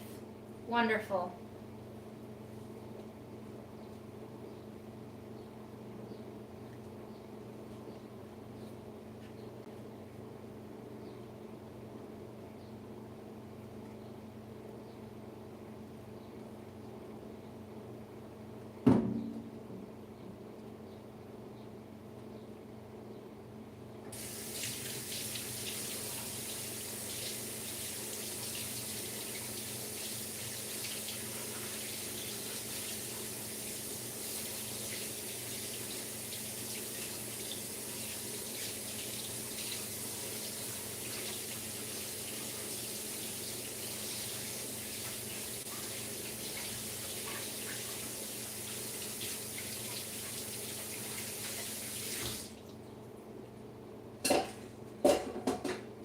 Okay, my game plan for this mountain yam omelet thing is we saute the mushrooms and the leeks with some seasonings, and once they are nice and golden, I guess, we make a mixture of maybe 2 eggs in here and some starches, and basically make like a pancake batter, and then we just like pour that in and hope it sets. That's what I'm thinking. Is it dumb? Probably, because I've never made it this way and I've never cooked this ingredient this way before. But that's what I'm thinking. I also accidentally dumped out half a jar of a Martha Stewart pork and poultry seasoning earlier this week in writing a newsletter. We are releasing 2 more blends in collaboration with Martha Stewart. So maybe this is what I'll season the pancake with. We'll do a little East meets West thing. My brain is struggling, guys. It's a struggling. Okay.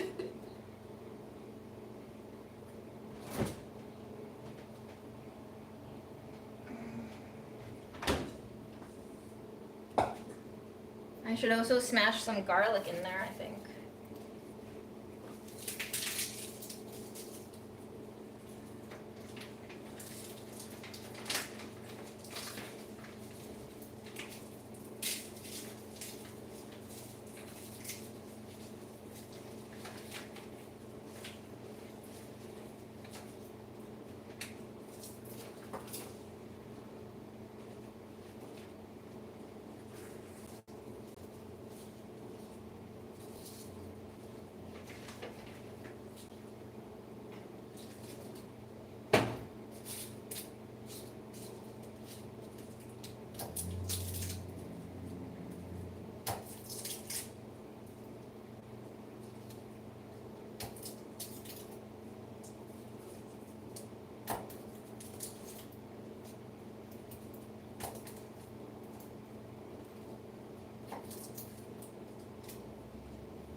Some of these garlics are gonna go into my cucumber salad.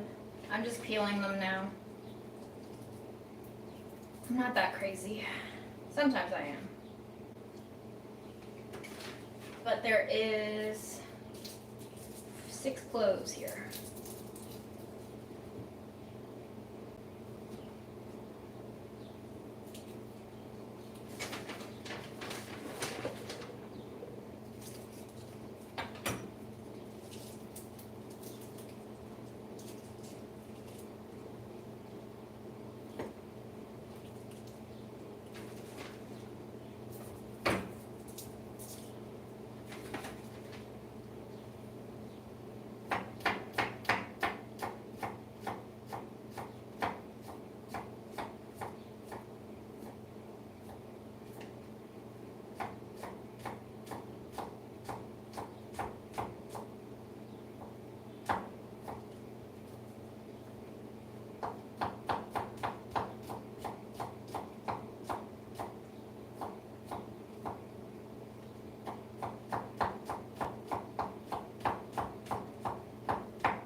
Nice little mince of garlic.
All right, let's get ourselves some bean liqueur.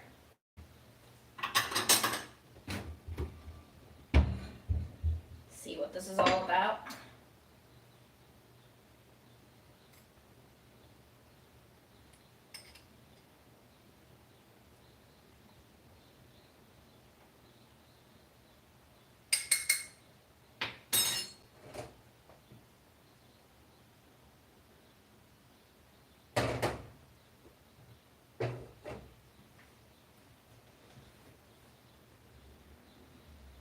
Got 1.5 beans in there just floating.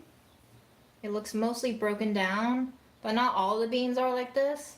But I'm ready to start dissolving in the rice next, and the ginger, I think. I'll let that cool for a little bit.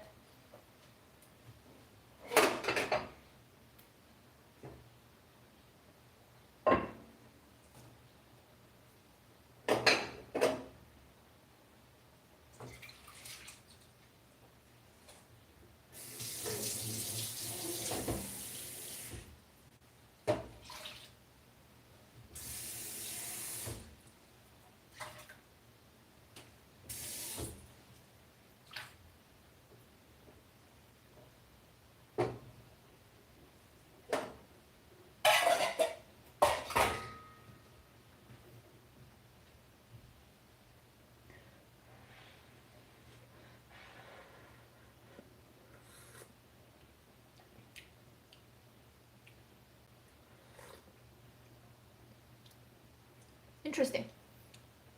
It is a very pure bean broth. You know how some people say like fish shouldn't taste fishy? So far, what I'm getting from this bean and bean liqueur is that like this bean doesn't taste beany in that kind of like mealy, floury way. The texture is still mealy and creamy, but the flavor is like more sweet starch and less flat flour, if that makes sense. All right. So that's gonna bring up to a boil. We have this ready to go. Once this is up to a boil, we'll start our omelet, okonomiyaki, whatever we want to call this.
One, two, three. Can't count. 1, 2, 3, 4, 5. Is that 9? 9 cucumbers for $1. Not bad. Okay.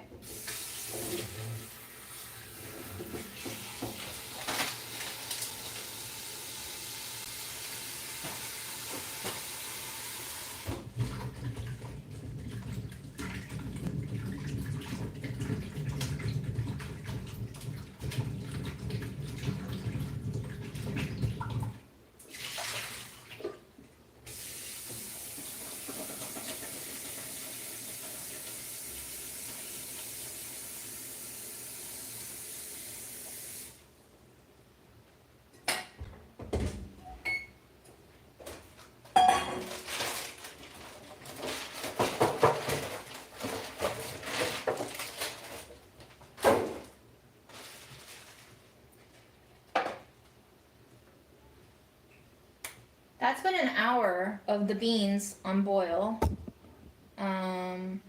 So an hour is the least amount of time I think it takes for most of the beans to cook.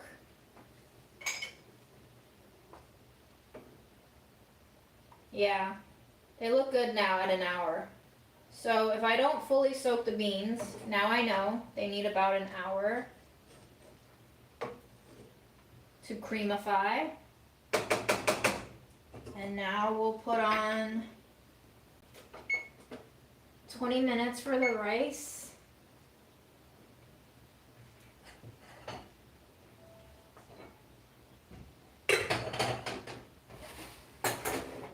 Let's shift this thing around a little.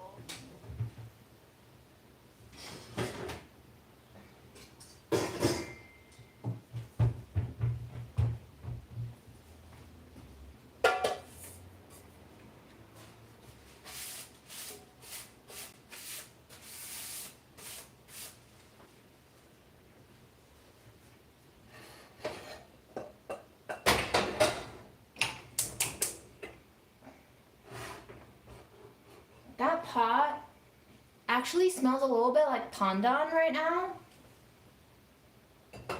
With the ginger and the purple and the black sticky rice and the beans. Oh my gosh. Oh, that smells really good actually. I am excited.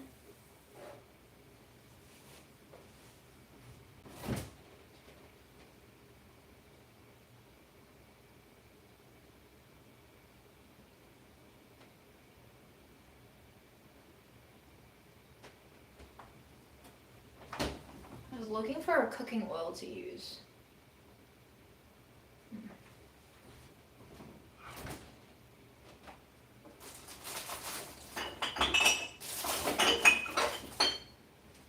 I think I will just continue using up my sample of apricot kernel oil.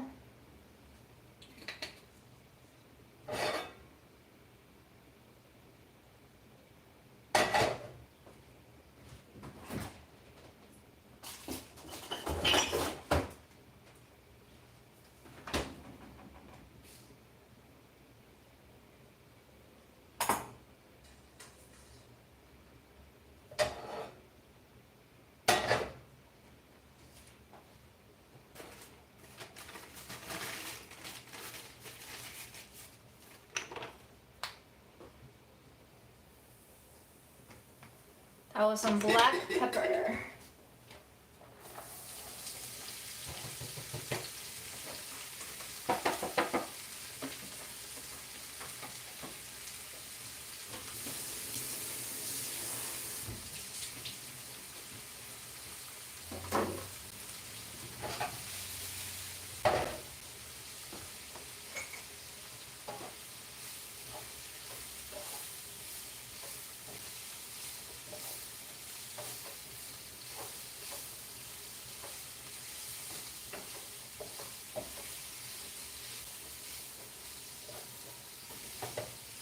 You know what I want in here? Nutritional yeast. Let me get it.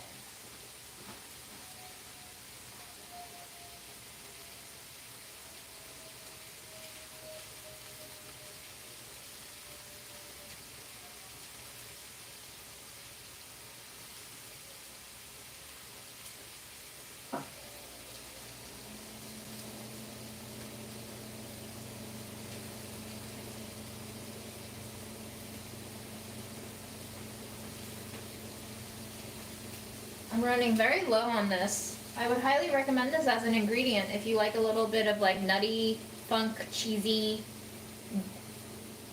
I don't know how to describe it, but I love it.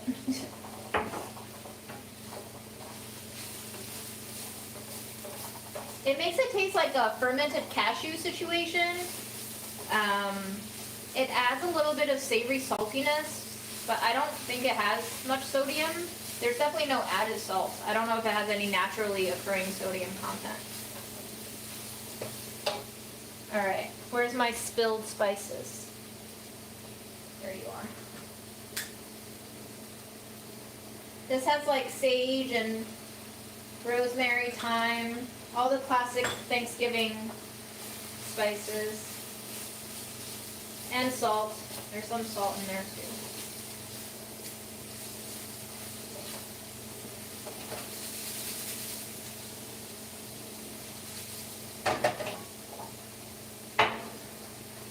Let's crack our eggs in here.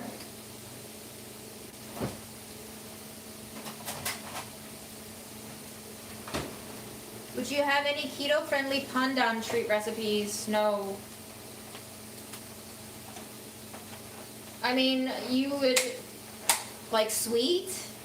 I've had like pandan leaf covered chicken wings before from this Malaysian restaurant called Taste Good in my neighborhood.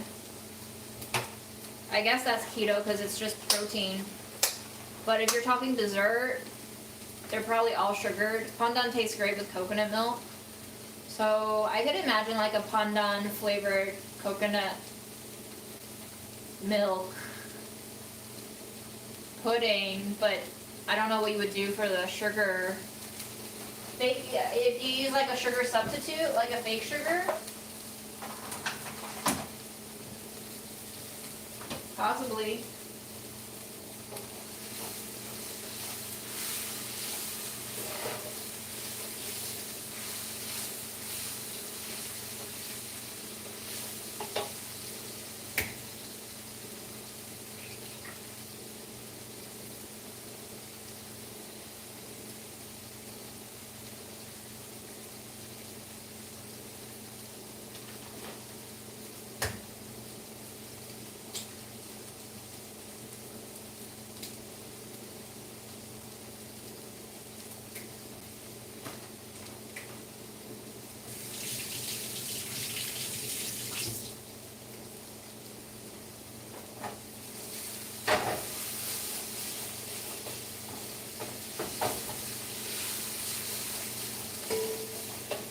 A dash of turmeric in here for color and health. I don't love the flavor of turmeric, but I feel like there have been quite a bit of studying on how turmeric helps. So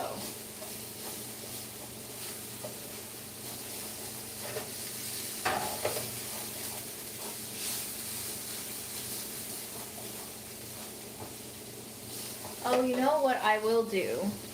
Because I haven't used it in such a long time. Black seed oil? I could add a little bit of that in here. It's savory enough. If I find it. Where did I put you?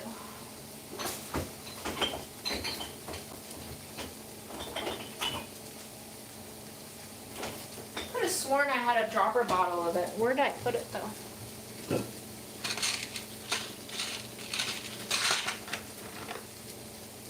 Oh yeah, here it is.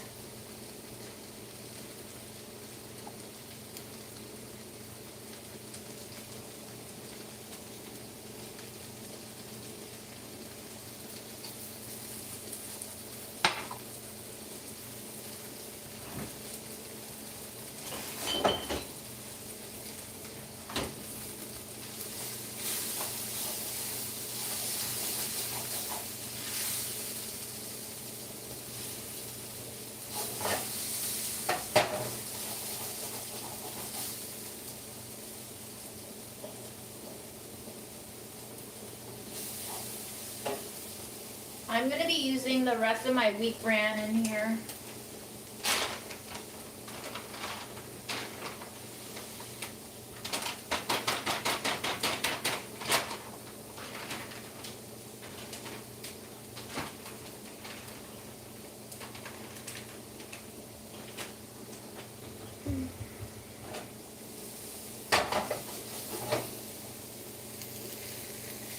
Pretty nice. Starting to get golden.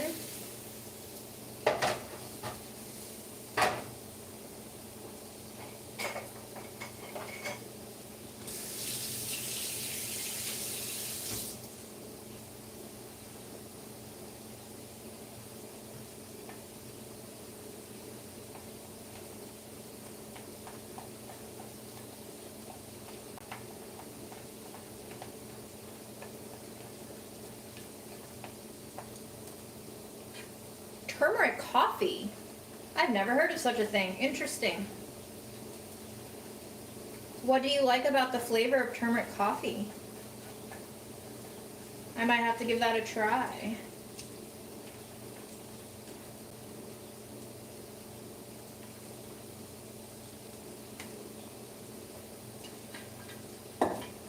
We're gonna add some more of Martha's Blend in here.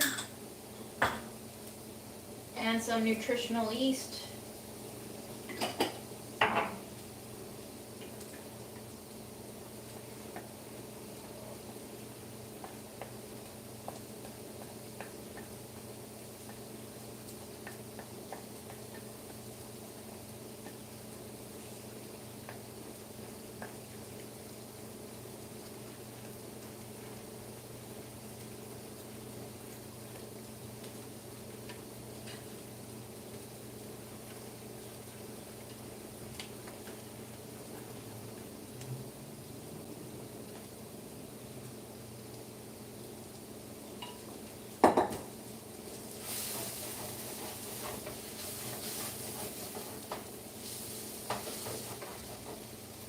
I'm going to turn off the heat for a little bit so I can give a chance for the fond to lift entirely from the bottom of the pan. Just going to let the moisture kind of sink down and lift it by scraping it. In the meantime, we'll keep whipping this. I feel like whipping this is doing something, strengthening our batter.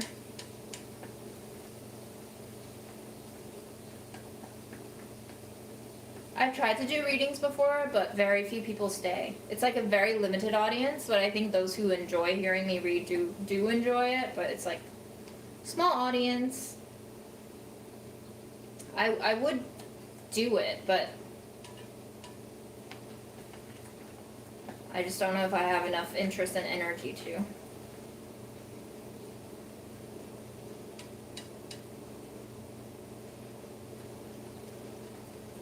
Maybe that could be my Patreon idea.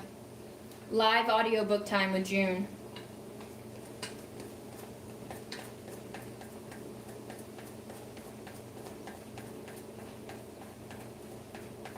If you're talking about reading a book versus a tarot reading, I can't read tarot. I can read books though.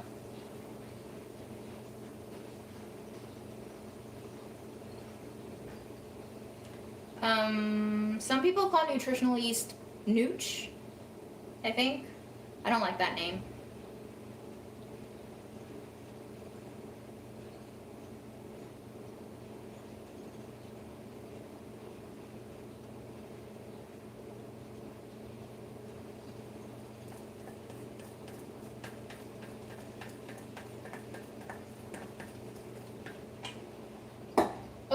Oh god, our congee has been spilling all over the place. I don't know if you can see, but it is leaking very badly.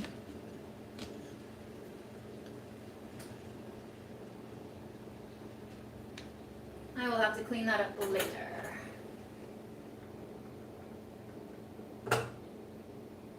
It's a very fun, vicious boil though. Look. Come. Enjoy your new name, Naz.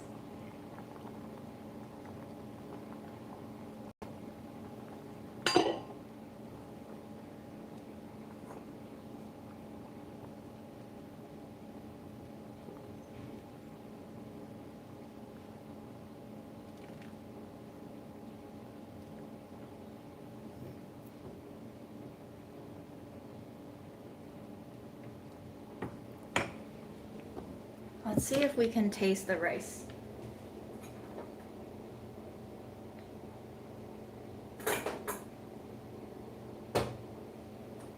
For doneness.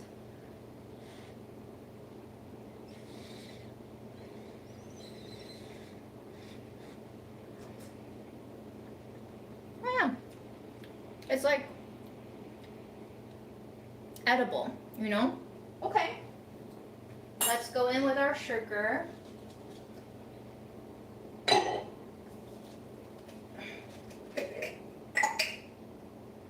just gonna use a half brick for now.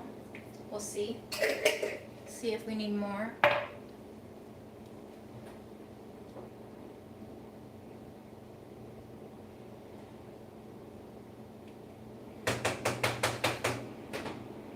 Then our jujubes and our mountain yam.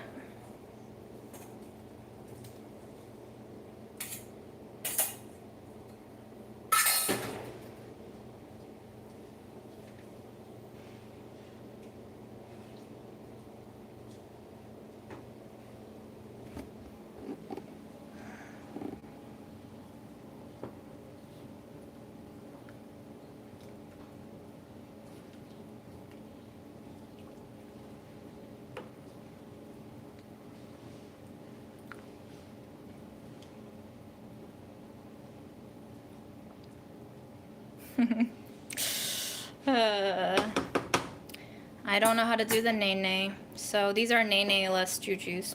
Alright. The fond is nicely lifted now after some time sitting. So we're just scraping the bottom and make sure nothing's gonna burn when we put that mixture in.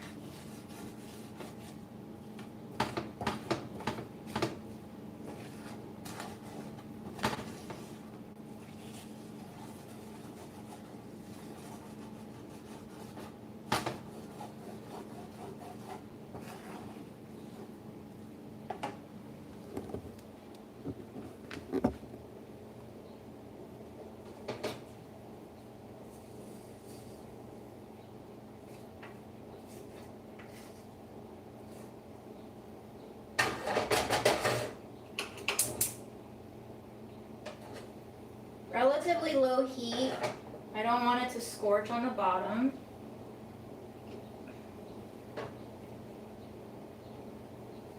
Want it even cook.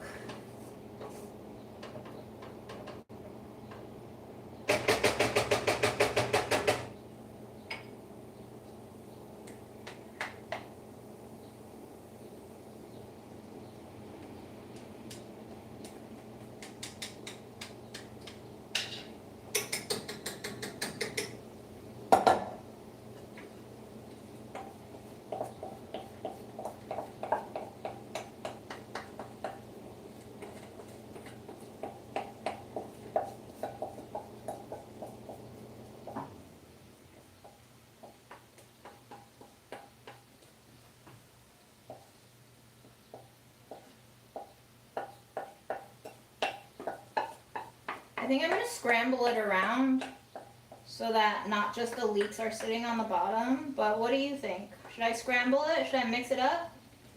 Or leave it flat?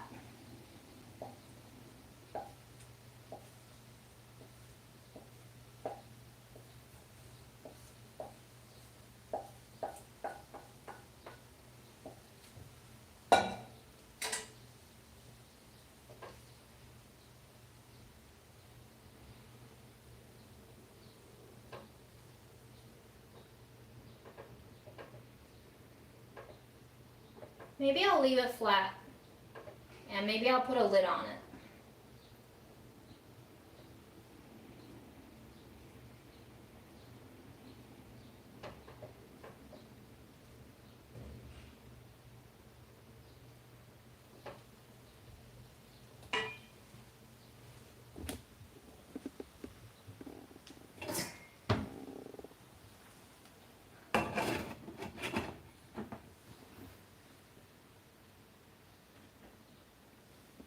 Baby heat.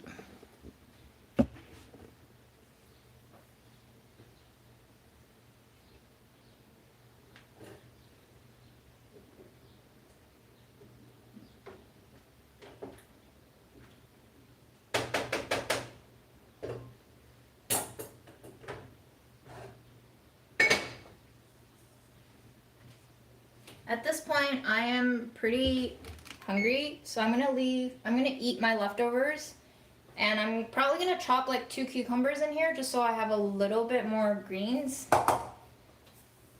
And that timer's gone off, so that's been 20 minutes of the rice. I'll do 10 minutes more to bring it back up to a boil.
This bowl of leftovers was flavored with miso, and this is great because I actually have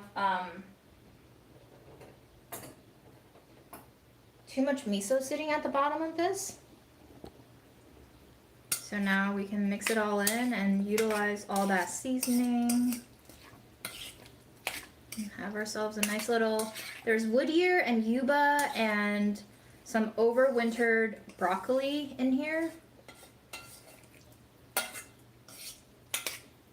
They came with these like cute little yellow blossoms. I feel very pretty when I eat this. You see the cute little blossoms?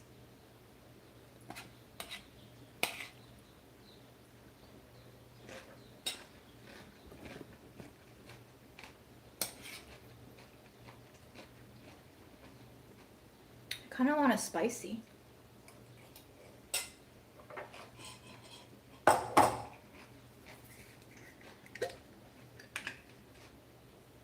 This is really old grocery store furikake.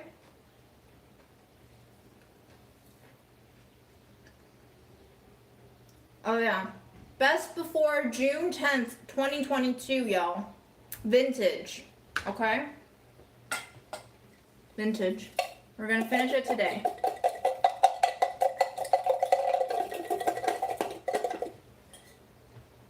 Wonderful. Clean out. Cheers.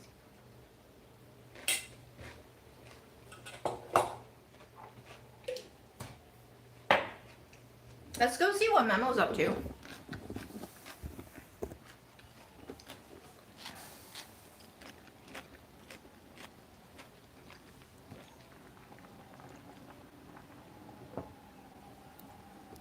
We have a timer, so it'll tell us when things are getting too frisky. Not here. He peed. Hi, baby. How are ya?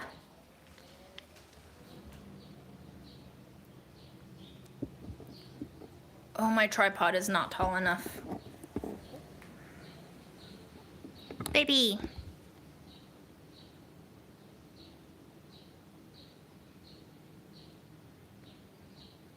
Very serene.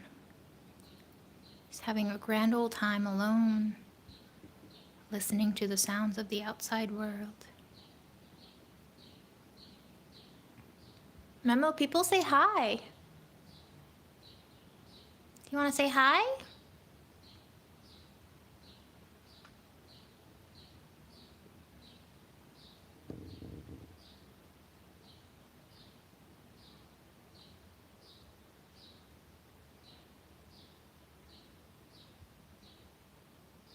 Okay.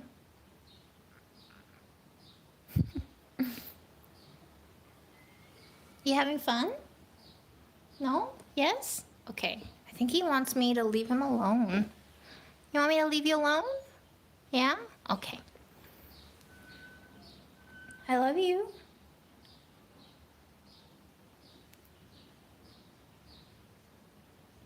He looks pretty good, no? I feel like he's looking a little more filled out. A little bit. Okay, I'll check back on you later. Bye, babes. I should hope you're remembering to eat. Jesus Christ. But I'm glad I was here. But I hope you're eating without me reminding you to eat. Man, I have never gotten to a point in my life where I've needed a reminder to eat. That's both a blessing and a curse, I guess. I can count on one hand the number of occasions where I've lost my appetite. That's when you know shit has hit the fan.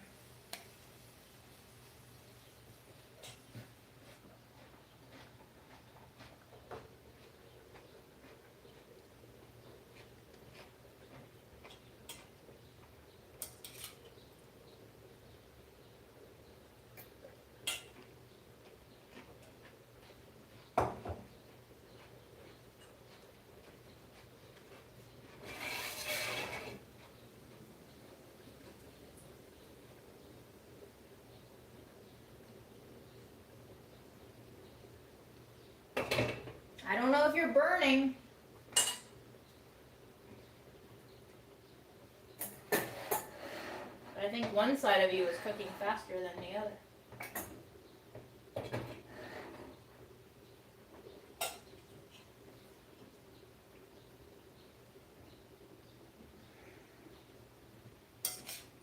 ADHD thing, huh? I must not have ADHD. I might just be only autistic. I feel like a lot of people have both. I do not.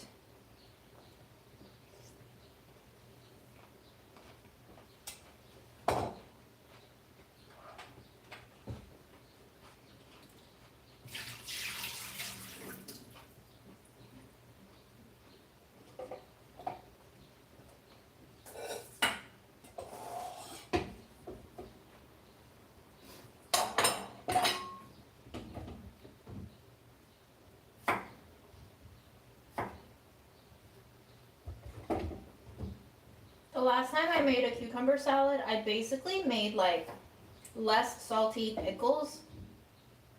I would cut them into bite-sized pieces and I would salt them.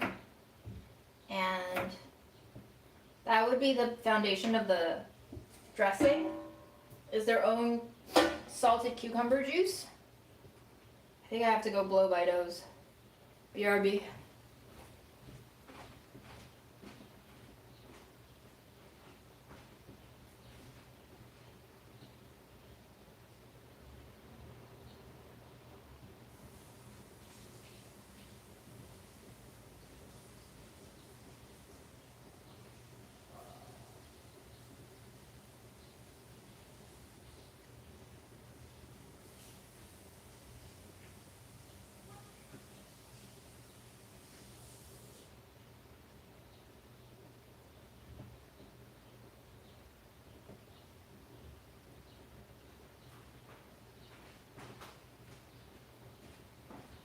But I think today what I want to do is use miso as the salt substitute.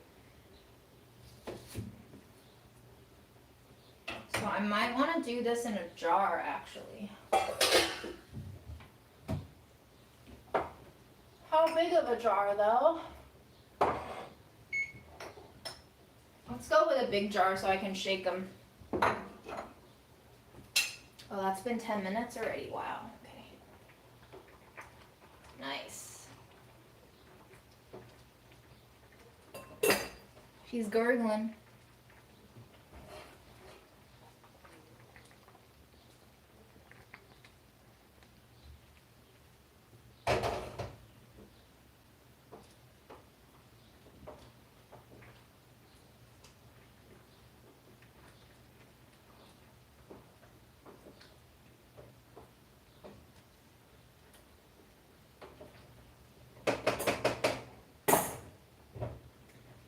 The jujubes haven't rehydrated to their like fullness yet, so I'll add another 10 minutes and just see. Meanwhile, we'll chop our cucumbers.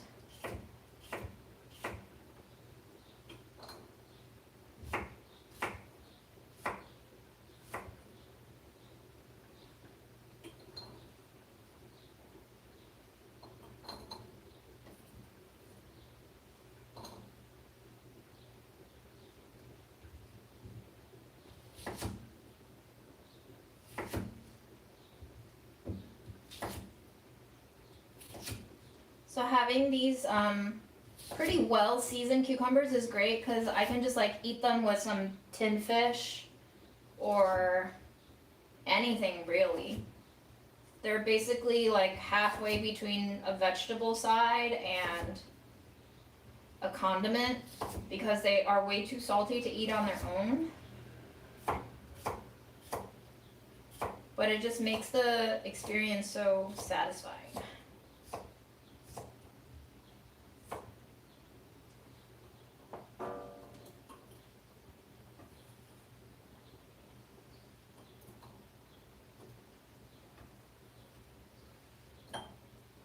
Pretty thankful every day I don't have to whittle down my sodium intake yet. enjoying it.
Today I experienced a moment of like fallow jealousy is what I'm gonna call it. It's not potent jealousy. It's not like, oh, it burns inside me that I can't have that thing.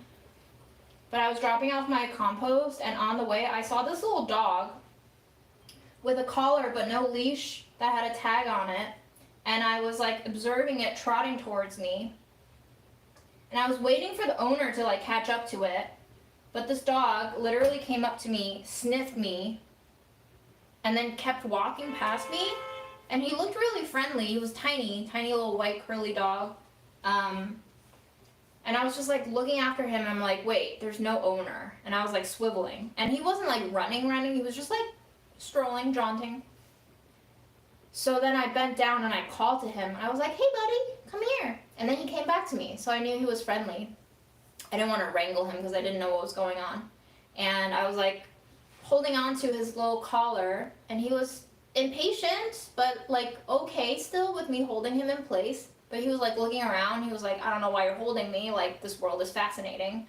I'm ready to go explore. And I was like, let me look at your tag. And there was his name and a phone number on the tag. So then I was like, I should call this number because I don't know what's going on here. I called the number. There's no voicemail. There's no one picking up. And I'm just like on the street holding onto this dog, wondering what's going to happen, what I should be doing. I was actually a block and a half away from the vet that I take Memo to. This is pretty close to my apartment. So I was like, maybe I should just drop him off at the vet and like send that number a text, but it doesn't seem like it's a phone. It seems like it's a landline because they never had a answering machine. But I was like, maybe I should just take it to the vet. But then this man came down the street and he was like, oh, that's a cute dog. And I was like, yeah, it's actually not mine. Like, I just saw it wandering around. And he was like, yeah, I think it might be with the compost people, which was where I was going. And I was like, that makes sense. I hope it's true. So then we start asking the dog to like come back to the compost area with us. And we were about to cross the street and I see this dog is like, first of all, unleashed, tiny, and he's limping. And I was like, we're gonna cross the street. The car's probably gonna stop, but just in case, let me pick him up. And in the moment of picking him up and him like not resisting me at all, I experienced that like fallow jealousy of like what it would be like to be able to pick Memo up.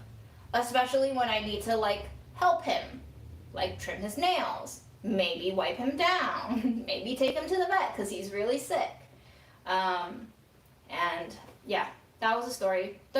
The owner was indeed one of the compost volunteers and organizers, and she was very glad that I brought him back to the site. I guess she was working, turned around for a few minutes, and then he just like trotted off on his own to explore the world, which, you know, fair. But he's now safe with her. So it's a happy ending. But yes, that fallow jealousy of imagining a Memo where he would not be neurotic as fuck and biting me. Where do I get my jars? I get my jars as a byproduct of eating shit. I think this might have been actually a Klassen pickle jar that I definitely didn't buy.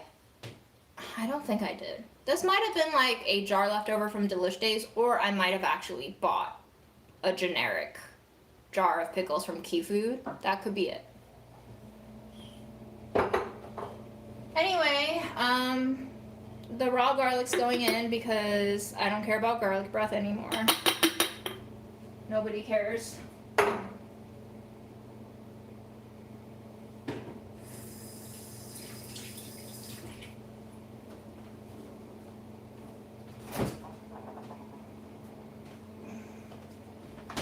I will add some black pepper for a little spice and some miso, as promised.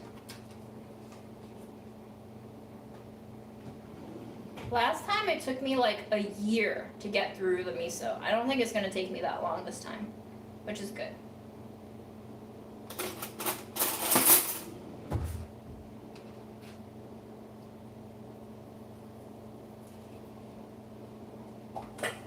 I don't know if Nez is still watching, but Nez, I think this is a spoon that you stole from me. Thank you.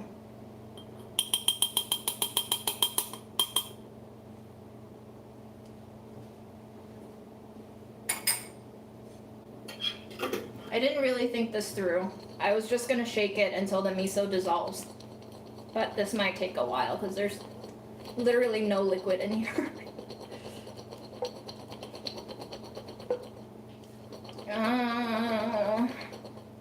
Tin fish series, like the fancy bougie tin fish or like the dollar sardines I get on sale tin fish?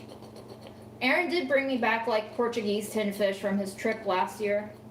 I still haven't eaten those. We could do a taste test. Thanks, Ness.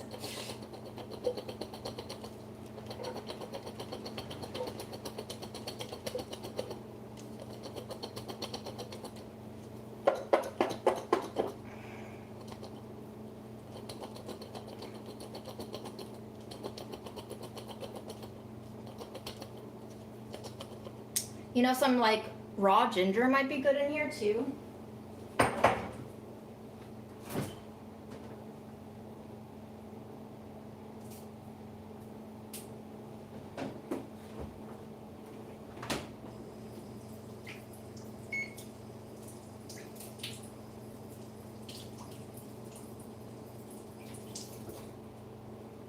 Time to check up on our pancake though. Wow.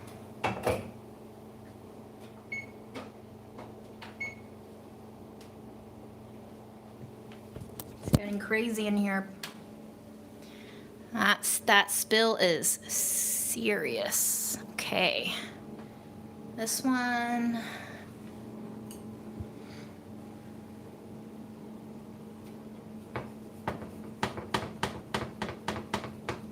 There's definitely stickage.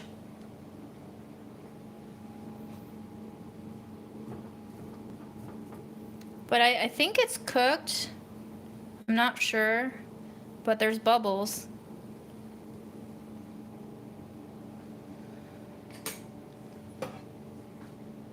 So I'm gonna turn the heat off on that.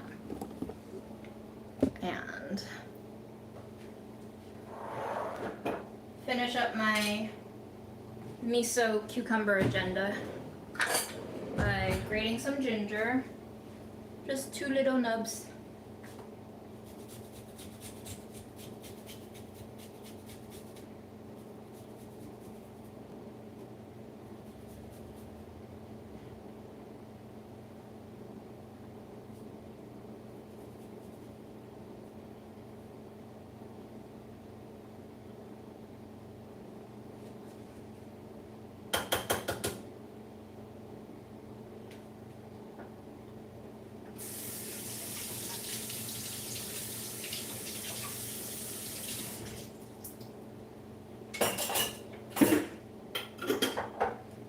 And we're back to shaking.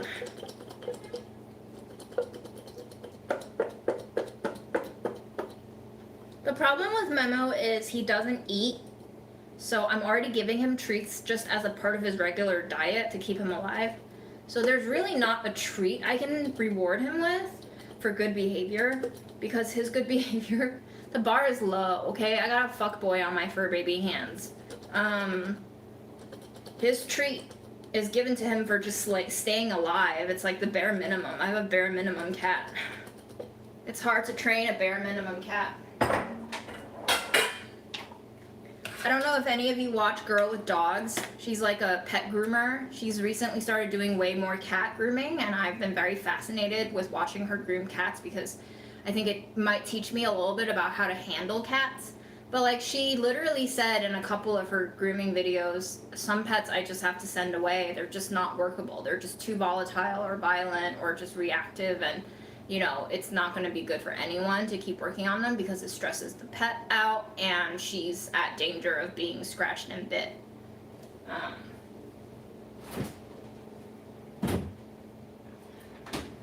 So sometimes it be what it be.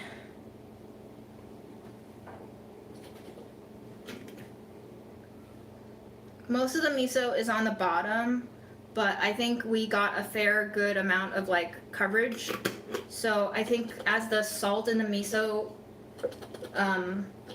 draws on the moisture of the cucumber, we'll have more liquid to work with, and then it'll be easier to like distribute out that remaining seasoning. I'll probably let this sit for a little bit. All right, going back to our congee.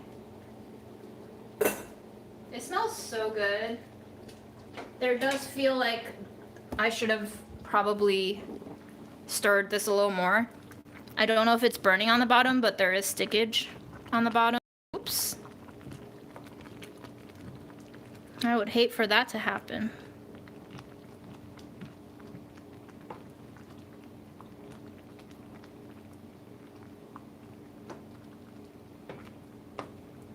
Yeah, apparently she recently got bitten by a cat and it got infected, which is very, very, very unfortunate. Like, if I didn't get my antibiotics on time, I bet Memo's bite would have infected me too. My arm was already swollen even with the antibiotics, so I can't even imagine, you know. Right. This is looking really good. I'm just trying to get the stuck bits from the bottom. I don't know if I'm doing myself a disservice because if it's burnt, then I've just ruined the whole pot. But let me put you down so I can taste what's going on.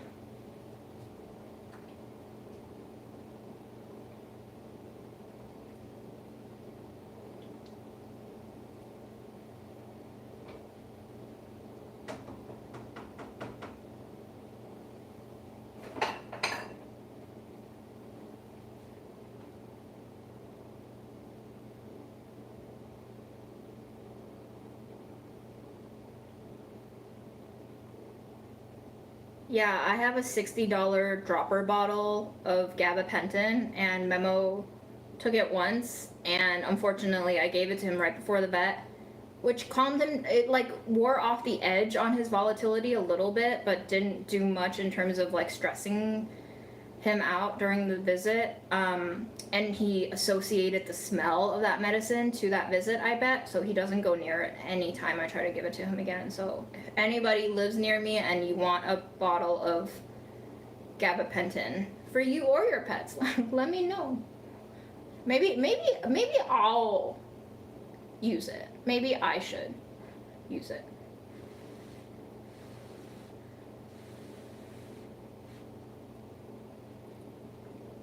Well, that's hot.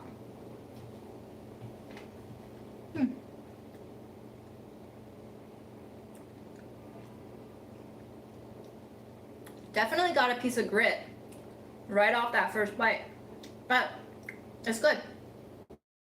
I think I'm gonna sweeten it a touch more.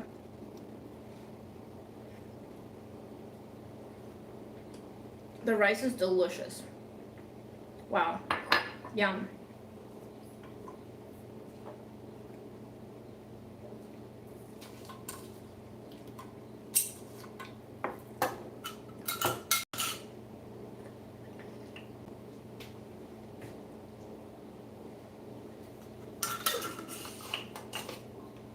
And I'm gonna add in a little bit more liquid.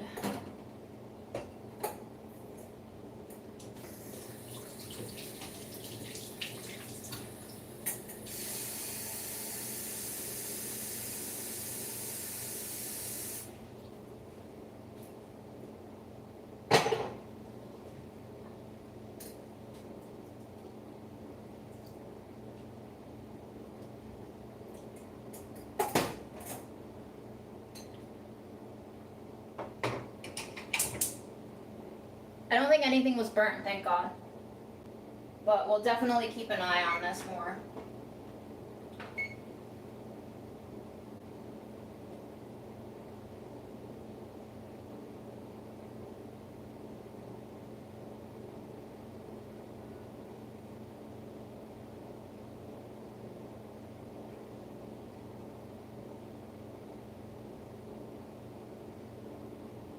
I was actually kind of lamenting the fact that I didn't have red beans because I really wanted that red bean hue, but it turns out the black rice, the black sticky rice, gave it that red bean hue anyway. So lucky me.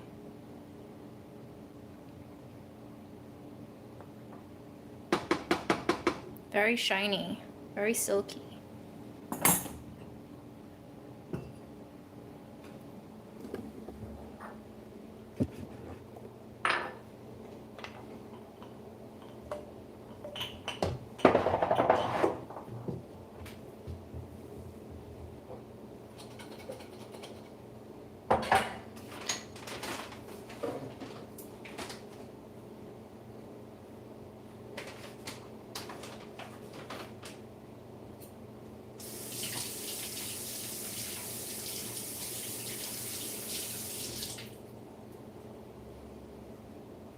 All right, we gotta do something with this pancake. I have no idea if it's burnt or not, but we gotta find out. Okay.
Check out this plate.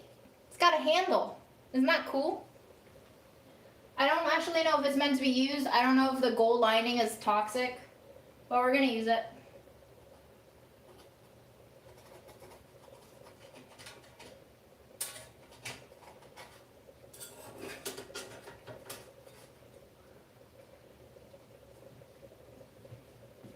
Is it burnt? Yeah, it's a little burnt, isn't it? It's a little burnt. Probably should have mixed it in. Could be good though. We'll see.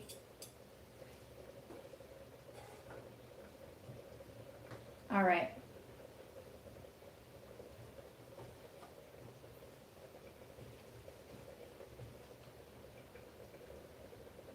It actually smells pretty good. Here's the close-up. The structure of our little pancake.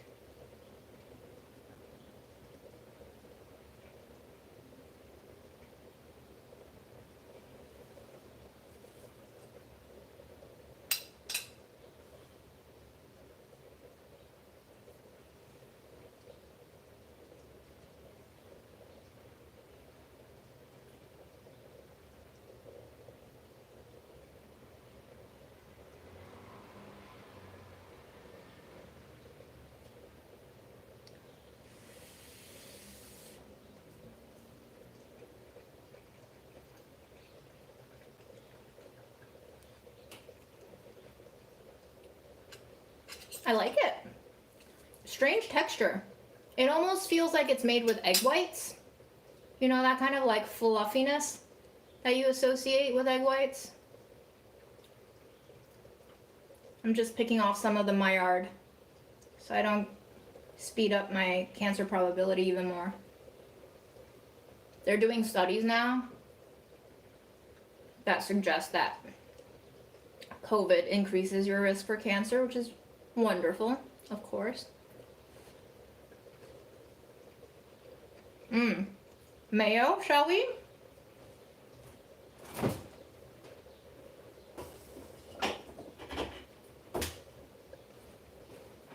I think it would have benefited me to have used more oil because one, I need the fat now, so I'm adding it in form of mayo, but also it would have prevented that burn a little bit better, probably.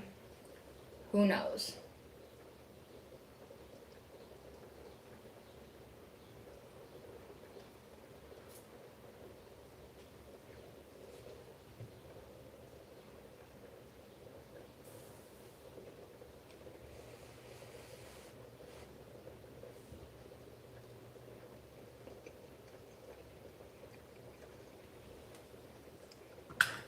Look, can you see this porous texture? What a strange structure. It looks like we beat so much air into that stirring motion that it actually retained the air. It's so spongy almost, but like airy. I'm a fan of this ingredient.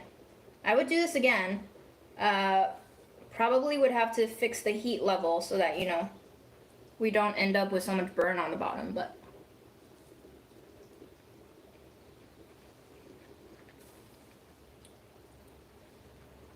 or maybe baking it would have distributed the heat more evenly. Ooh.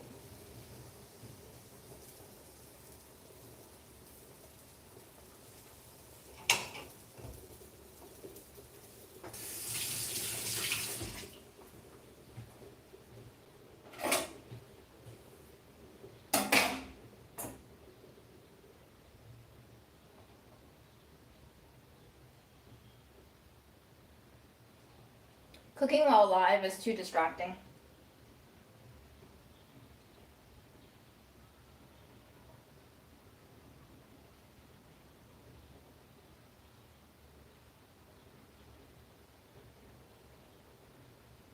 All right. Congee heat is off. Y'all, I'm so delighted that we cooked together and made so many things.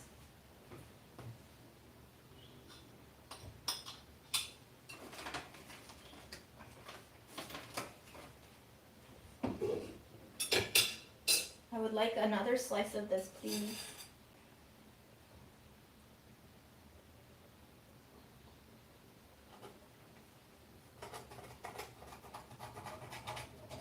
Maybe if I had a cheese crust on the bottom, that would have been way better than a leek crust, you know?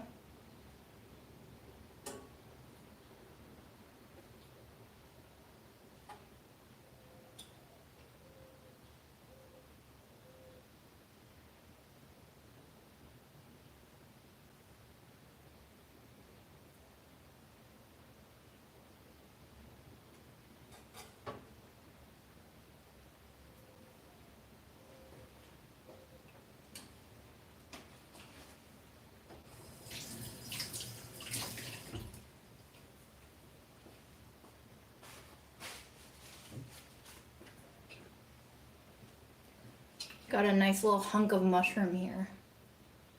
The round one, that's a shroom. This is a mountain yam egg pancake omelet thing with leeks and mushrooms that unfortunately burned because I think my heat was too high or the cooking time was too long or something. Need a little better heat control next time.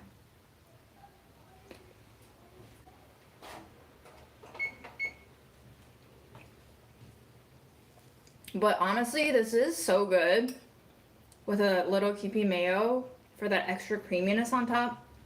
That Kewpie mayo kind of saves the charred flavors and makes it very like smoked almost, like a smoky umami.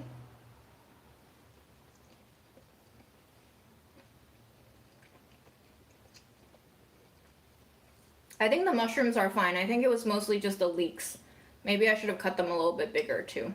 Well, you live and you learn.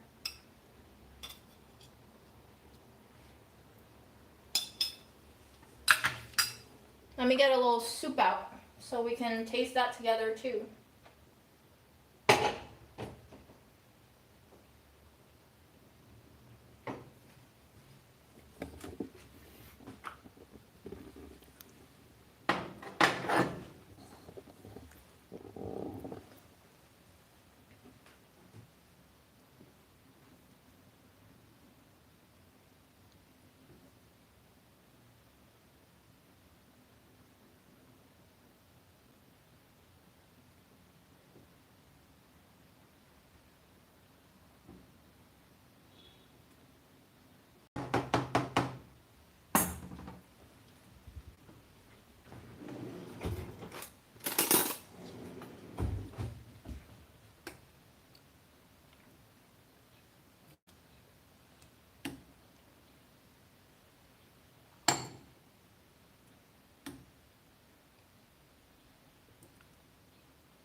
Does look very good.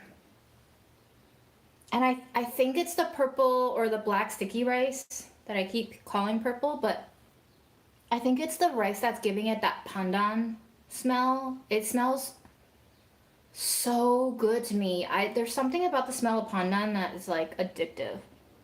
It's like so calming. It's pandan is like looking at the color green, like that soothing light green that just smooths out your nervous system bumps. But I do love it. I do love this. And the texture is very silky. We got beans, we got mountain yam, we got jujube, got black rice, we got sugar, we got a little ginger happening. So I'm just gonna let that cool.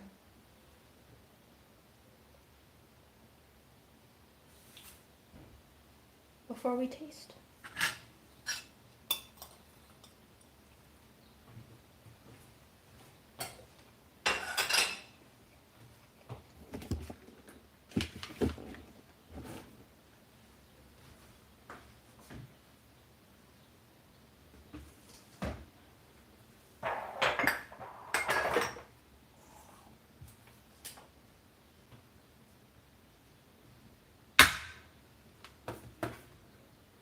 Yes, I guess it's a dessert soup now because I added so much sugar in there.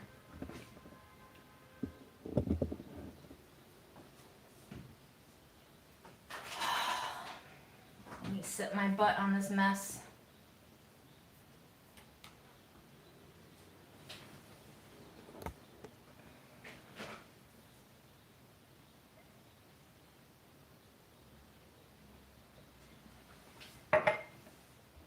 Not high enough. The purple book is a Kurt Vonnegut book.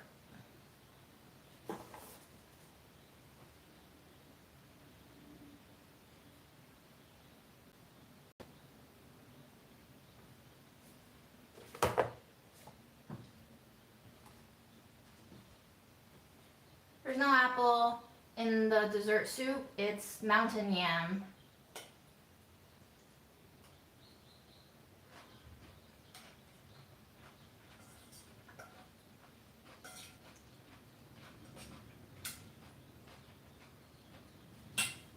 I think this needs a little sesame oil.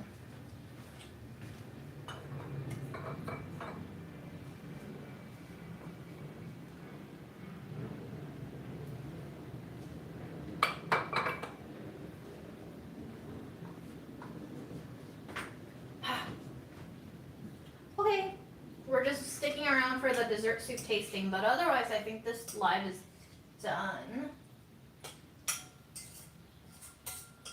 I'm gonna read your comments if you have any.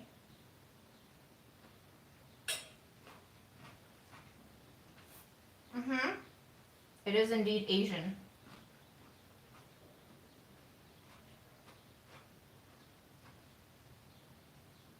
don't need more fat.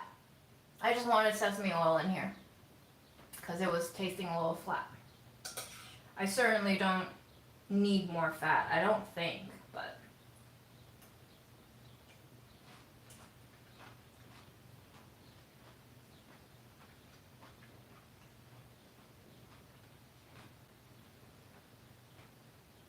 this shirt was thrifted for $6.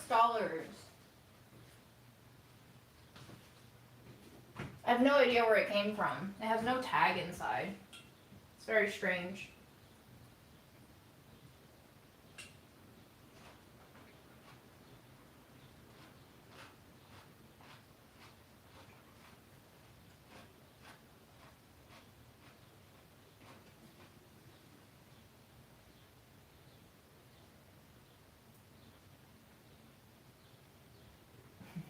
You're welcome for making it less scary to try new ingredients.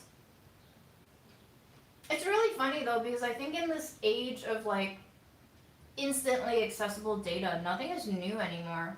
If you see something in the store, you can Google it. If you don't know what it is, you can snap a picture of it and Google it. Like your phone is smart enough to search by image for you. You can pretty much find out the entire history of an ingredient, plus the cultures that it's used in, plus its nutritional benefits or hazards, flavor profiles, recipes, everything. Everything is there. So this is part of what's like confounding for me. And I think about this from the angle of like people not knowing what to do with their lives too. It's just like the information is there. It's just a matter of tapping into your resources. And it makes me wonder why people get so intimidated by things they're not used to, when they can access so many different points of views and data points so easily now. I guess humans are just still herd animals, you know? Like we grow up in this culture and we take it as truth, and there's only one truth in our minds until proven otherwise. And it's very hard to prove otherwise because there's like built-in resistance now, because so much of our lives are built around this idea of like a solid identity, a solid ego, and any new change or introduction of divisive info or contradictory info is like seen as a threat. So it's not just about food or trying new ingredients anymore, it's about like points of views and cultures, and I don't know. I think about this a lot in like the political intake of understanding where we're at and understanding whether or not there's a responsibility for us to do things differently. I don't want to term it as a responsibility because I think that becomes a chore. But I think at a certain point it's just like, it's not a responsibility towards the quote unquote common good, but it becomes a responsibility to you keeping yourself alive and what that entails. And it's not just like you against the world, it's you and your community against the world. I mean, of course, a lot of people live like it's them against the world, but that makes life so much harder than it has to be, which is why I think we're so exhausted all the time, no?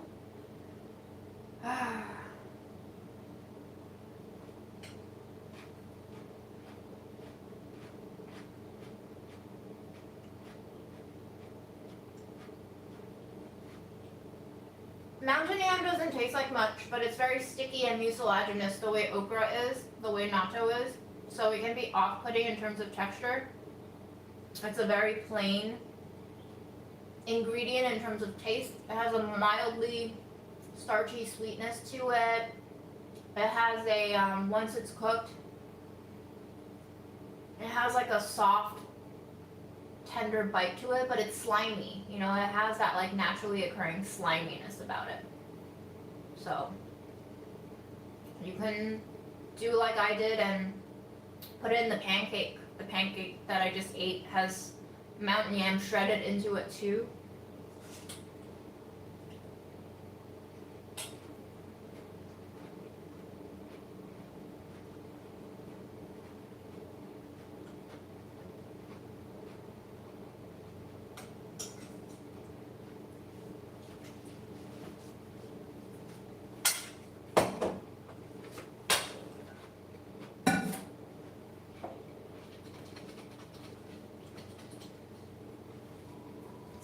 There's now more liquid in there.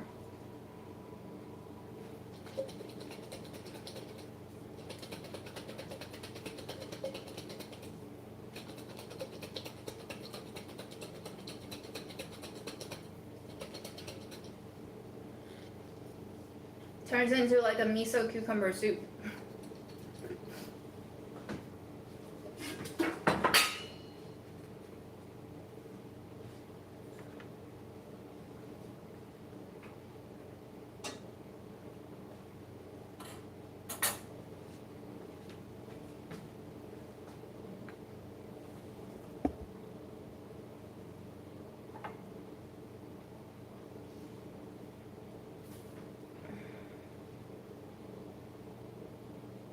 Just be very careful prepping it. You might get some skin irritation if you have super sensitive skin, because you have to peel it first. And the peel, I think, contains some skin irritants the way mango does, the way pineapple does. And it's very slimy, so watch out with your knife and your shredder so that you don't cut yourself.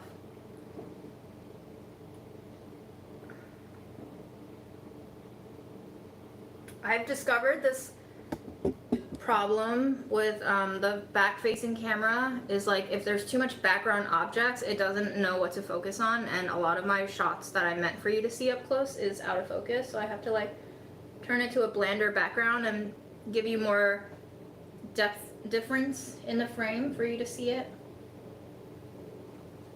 Alright, here's a bean, a piece of 2 pieces of mountain yam, some rice,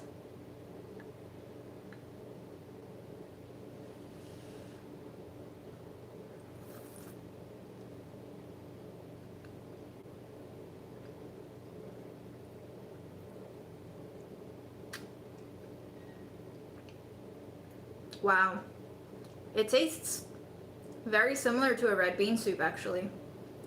The sweetness. Probably could have done a little less sugar, but it's very enjoyable right now. And I'm also curious if I added enough sugar to candy the pieces of ginger right here. Not quite, but it makes the ginger palatable. The ginger is still kind of spicy. The soup is very silky.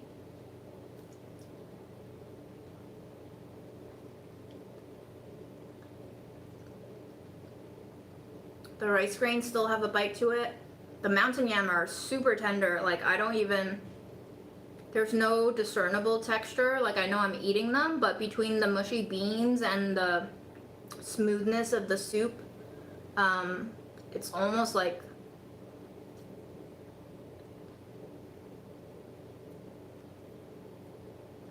a feathery mashed potato that just kind of disappears between your tongue. And there is that flavor of pandan, I think, from the rice. Very enjoyable. I think if I didn't do the ginger, this would be even more straightforward of a sweet dessert soup. I think in the summertime, this would be awesome over ice.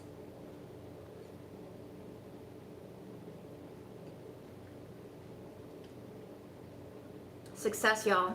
Thanks for cooking mountain yam with me today.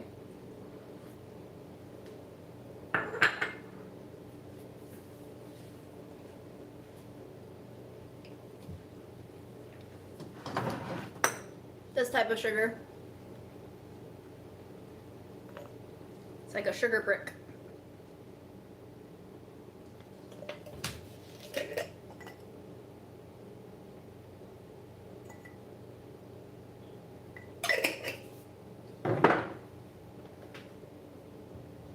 Okay, well, I have a lot of cleaning up to do. My stoves are a disaster now. But I do want to see if Memo would be down to chat with us again. Memo, baby. Hi. Big yawn. Brushes?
He is Rico. He's a king. You're a king, aren't you? A princess king. Yes.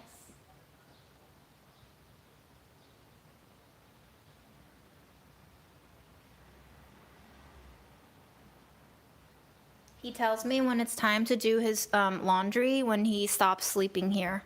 He'll like refuse to sleep here, and that's when I know I have to wash his blanket. Very clean, except you're not. Except you won't let me wipe you down for your dander. Hmm?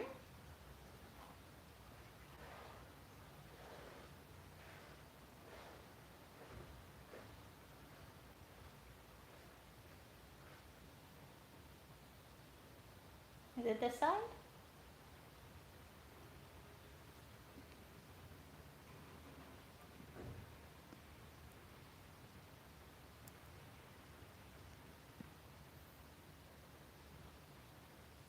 Wow, Memo, that's for premium members only.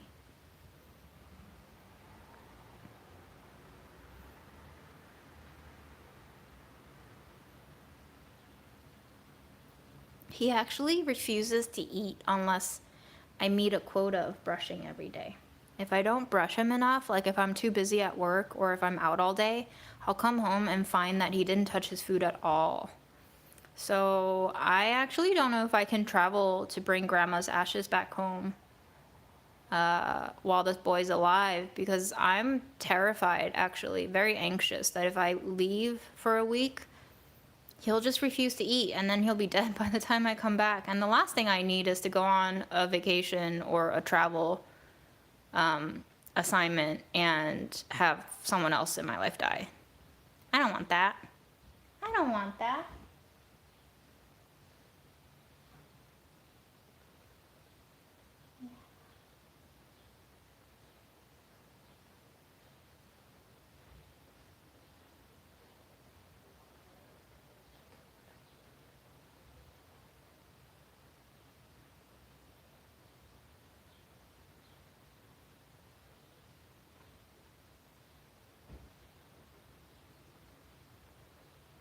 What if we brush you up all the wrong way? Can we fluff you up? You hate it when I do that, don't you? But if we fluff you up, you look like a duke with a little beard. Yes? A little fluffy European duke.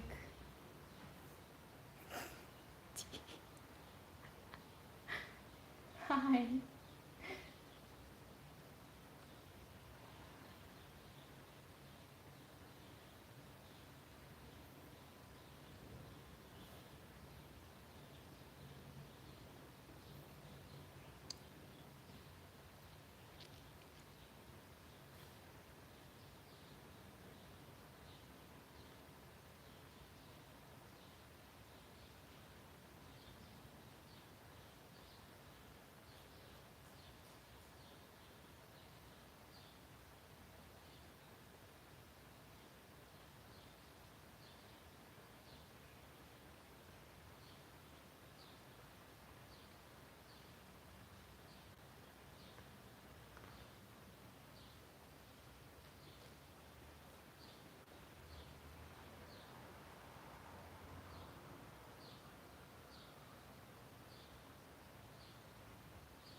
Are you in love with your brushie?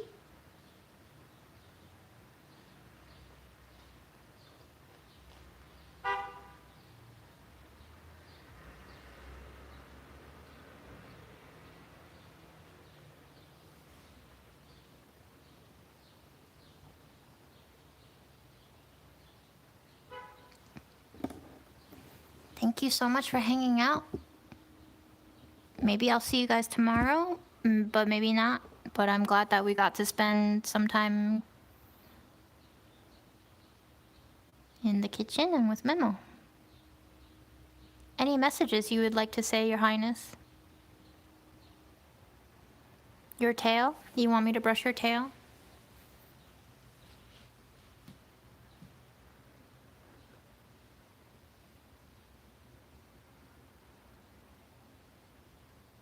Okay. See you guys next time. Take care. Bye.